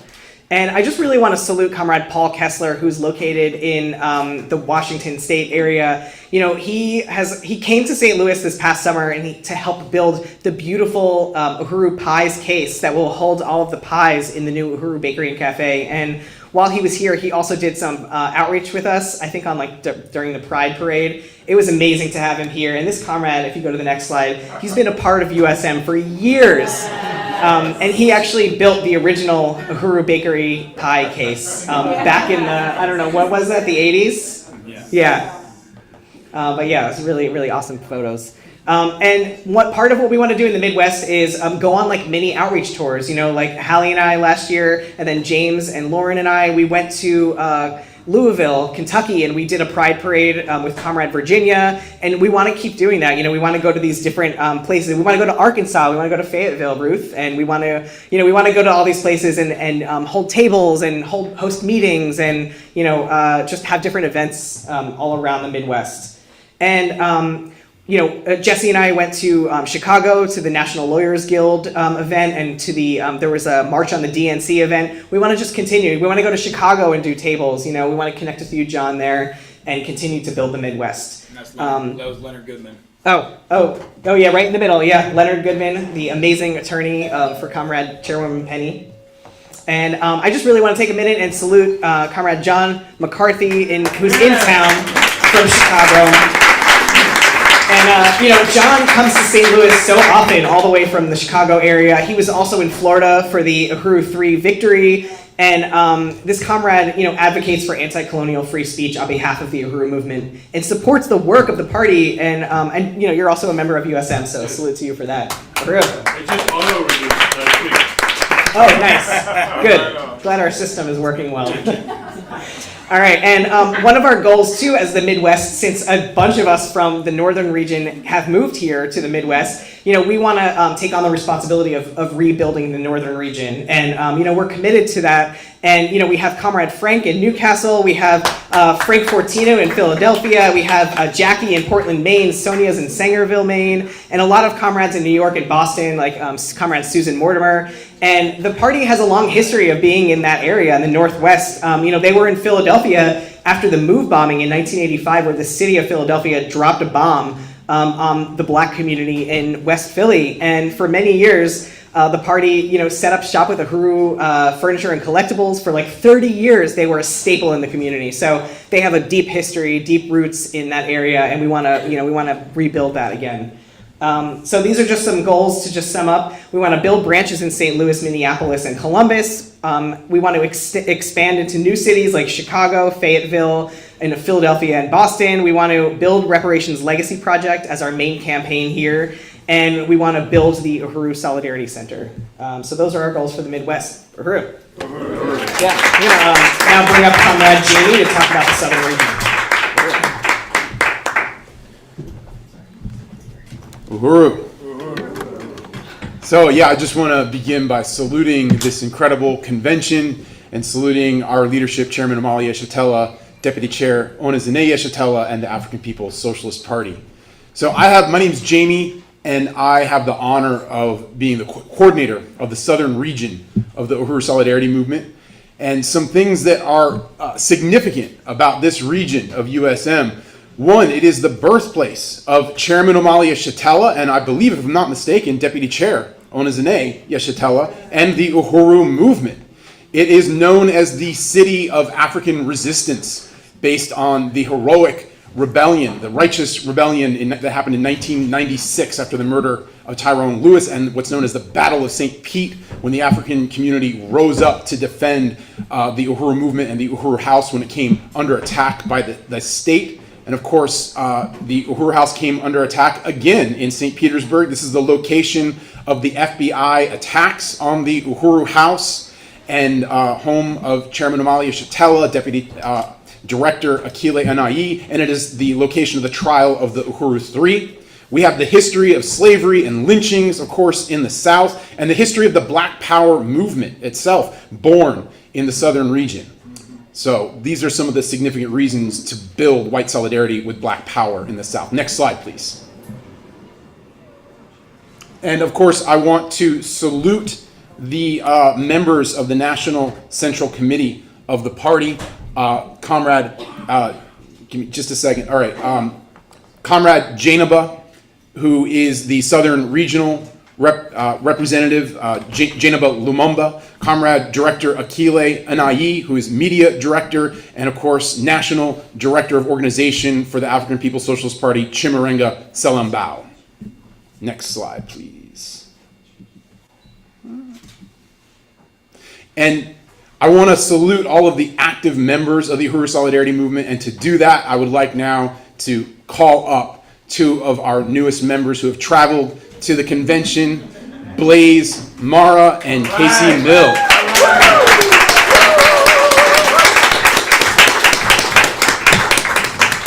Uhuru, so glad that you're here. And Comrade Blaze, I would like to invite you to just come up and say a bit. We met Blaze at the Not One Step Backward rally, August 31st in St. Petersburg. I had actually met him about a year earlier at a concert where Director Akile and I were doing outreach. But Blaze came out and was part of that rally and part of the trial. I just wanted you to come up and say a few things about why you became a member. Uhuru.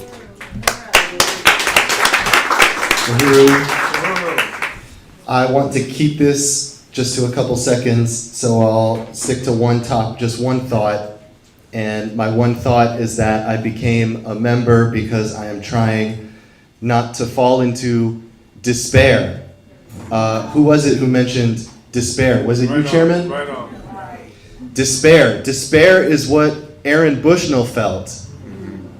Aaron Bushnell did what he did because he fell into despair. He was looking for some sort of organization, any sort of camaraderie, any sort of... People are more powerful when they organize.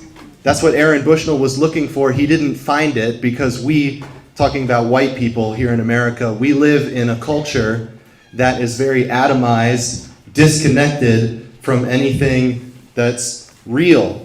You know, and these damn phones, if that is your only way of learning about anything political, it leaves you with nothing to latch onto, no community to join.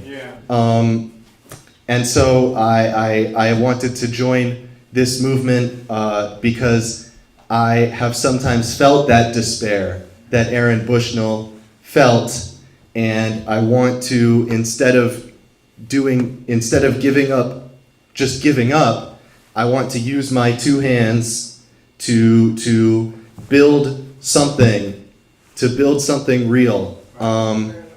Because Africans in America, they don't deserve a plaque in the woods, in a bunch of new growth woods in North Florida. They don't deserve me in a car with my friends when we're taking I-275 and then going onto I-175 and driving past Tropicana Field. They don't need me going like, hey guys, did you know that Tropicana Field used to be a majority black neighborhood called the Gas Plant neighborhood, and now it's all gone? And now they're gonna tear down Tropicana Field? Did you guys know that? They don't need that. Africans in America don't deserve that. They deserve self-determination. They deserve control over their own resources and their own destiny. Uhuru.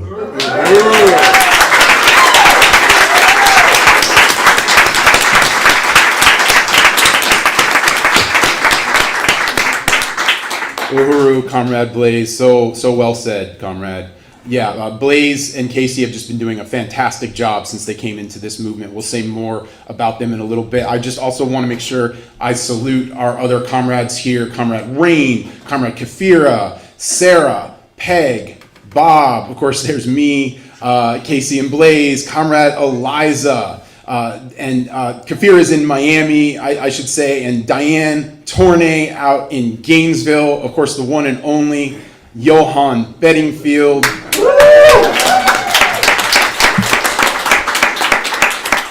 And our comrade Zoe out in North Carolina, who will also be saying more about. And I would be remiss if I did not salute Janice Kant of the African People's Solidarity Committee, also based in St. Petersburg, Florida. leading Uhuru Foods out there, and so much else. Actually, Comrade Janice was one of the first people I did work in this movement with under her leadership. So Uhuru, Comrade Janice. All right, let me see here. Next slide. Okay. So some of the things we did this year, we organized a rally and teach-in in solidarity with the anti-colonial struggles of the Palestinian people and, of course, African and indigenous people inside the U.S. We held this rally to respond to the U.S.-backed genocide being conducted by the illegitimate settler colonial state of Israel and to call on white people to take a stand against colonial conditions of African people that are experienced inside the U.S., including in St. Petersburg. This was a successful, well-attended rally, and I do want to shout out Shadi, a Palestinian printer with all signs and promos in Tampa, who donated that beautiful banner for the rally that said, "From South St. Pete to Palestine, colonialism must go." Uhuru. Yeah, okay, all right. We're going to try to make up time here. Uhuru. So we've also been holding studies, regular open studies of the theory of African internationalism, of course, a theory developed by Chairman Omali Yeshitela that leads the African Revolution. And we also organized a Drop the Charges rally, Drop the Charges on the Uhuru 3 and Victory to Palestine and Black Liberation. This was a protest across the street from the St. Pete Police Department.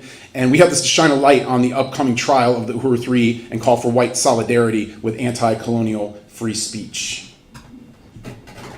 I also want to salute Comrade Zoe Hauser out of Asheville, North Carolina, who organized this important webinar for Hands Off Uhuru that was calling on white people in Asheville, North Carolina to become part of the fight back against the FBI war on black liberation. Also want to salute Kafira Barron of Uhuru Solidarity Movement out of Miami, who organized a powerful event in Miami featuring all of the Uhuru 3.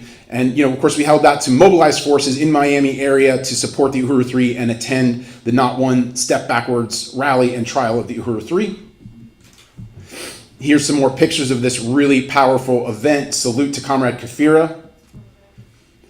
In January, we organized a watch party for the Black Power Blueprints Heart and Soul Volunteer Appreciation Awards, and that was held upstairs at the Uhuru House in St. Pete at the same time as the volunteer awards that happened right here in St. Louis. That was a really powerful opportunity to get together and show appreciation for some of our volunteers. And then we participated in a national volunteer outreach day at Localtopia. Comrade Blaze and Casey joined us. This is an annual market in Williams Park downtown where we spent a really powerful day of outreach promoting this convention and an upcoming vigil that we'll get to in a moment. We, Comrade Casey and myself, had the honor of traveling to Coleman Prison to represent Hands Off Uhuru for the historic release of Leonard Peltier from federal prison.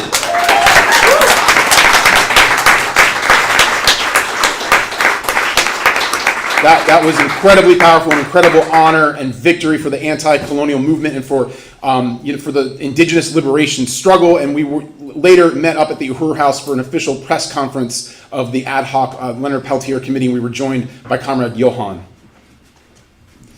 And USM held an anniversary vigil for Aaron Bushnell at St. Pete City Hall. We held this vigil to honor the legacy of Aaron Bushnell and hold the stand of white solidarity with African, Palestinian, and indigenous liberation, and to say no more genocide in our name. Long live Aaron Bushnell. Long live. Long live. And we also attended the International Women's Day Unite and Resist protest in St. Petersburg. I was joined again by Comrades Casey and Blaze, as well as Eliza. We went to this protest to say to white people concerned about the attacks on women's rights that it's bigger than Trump. It's the whole damn system that must be overturned. And the way to do that is by standing with the African Revolution. And the period leading up to the trial of the Uhuru 3, known as Freedom Summer, culminated, of course, in the August 31st rally, Not One Step Backwards. This was outside of the Uhuru House in St. Petersburg. Forces from throughout the state of Florida and the southern region converged on this day-long event that featured speakers, music performances, vendors. It was a really, really powerful event.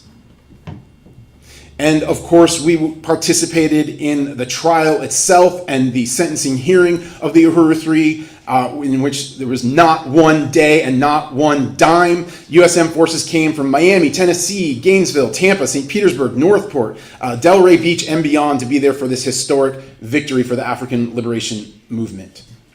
So some goals for the southern region in the upcoming period. We want to build the southern region. We want to build branches of USM in Tampa, St. Petersburg, Gainesville, and other cities in the region. We will do this year. Please reach out if you want to be a part of that. We want to expand USM in cities like Miami, Sarasota, Delray Beach, Atlanta, Jacksonville, Ocala. Oh, and let me just shout out to Ocala for Justice in Palestine, and also Atticus and Gemini. I forgot to mention them. They've been really powerful in this period. So we also want to build the March for Reparations in St. Petersburg.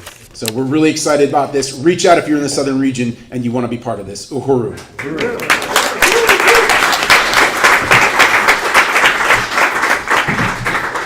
Uhuru! Let's give the southern region a round of applause for Comrades Jamie, Blaze, and KC. So, unfortunately, we have to cut this workshop right here.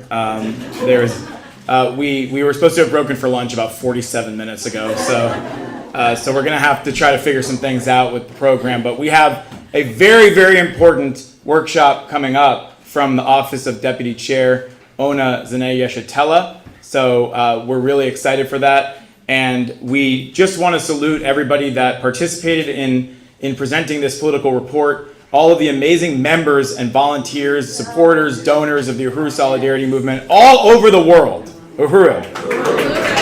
And the only thing I want to mention is that in terms of announcements for things that are coming up, because I would be repeating, a lot of what you've heard if I went into some of what I was planning to say. So I just want to mention that there was a picture of the Uhuru Solidarity Center and a big group photo in front of it. And I think this was the last time I saw Mads, maybe. That was July 2022, before the raids. And during that summer project, the Reparations Summer Project, members of the Uhuru Solidarity Movement went out into the South Side and introduced the neighborhood, because the Uhuru Solidarity Movement had only been there for a few months at that point, the Uhuru Solidarity Center, and introduced the neighborhood to the center and to USM. 8,000 flyers were dropped in that neighborhood. So when people picked up the newspaper and read the news that building, along with 6 other properties, had been raided, they already knew who we were, and they stood with us. They supported the Uhuru movement and the African People's Socialist Party. And what I'm trying to say is, we're doing it again. This July, the Reparations Summer Project is back. So we want everybody to join us from July 6th through the 13th, right here in St. Louis, to get on the ground and organize to build the movement for white solidarity with black power, unity through reparations. Uhuru.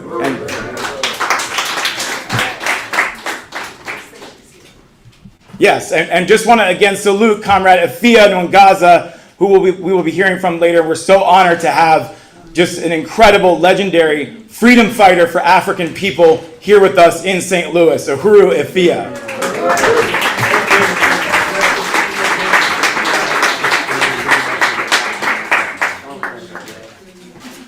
Okay, so I'm going to turn it back over to our MCs. Okay.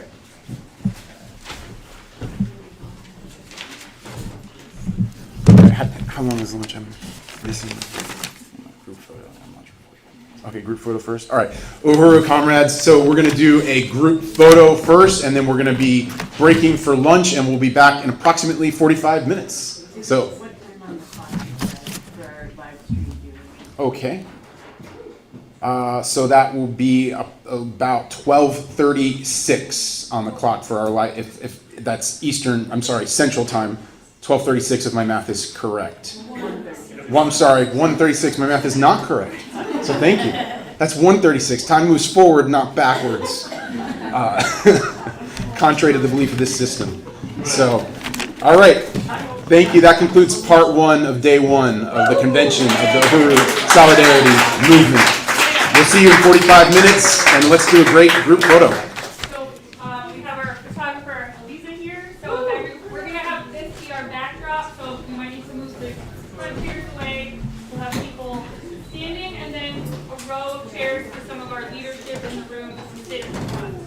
And we really want everyone in the photo to document it. No, I was just thinking of myself. I mean, thinking about the books.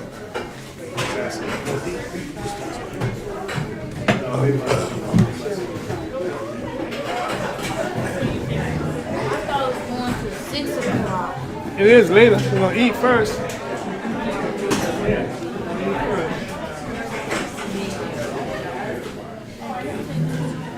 You ready?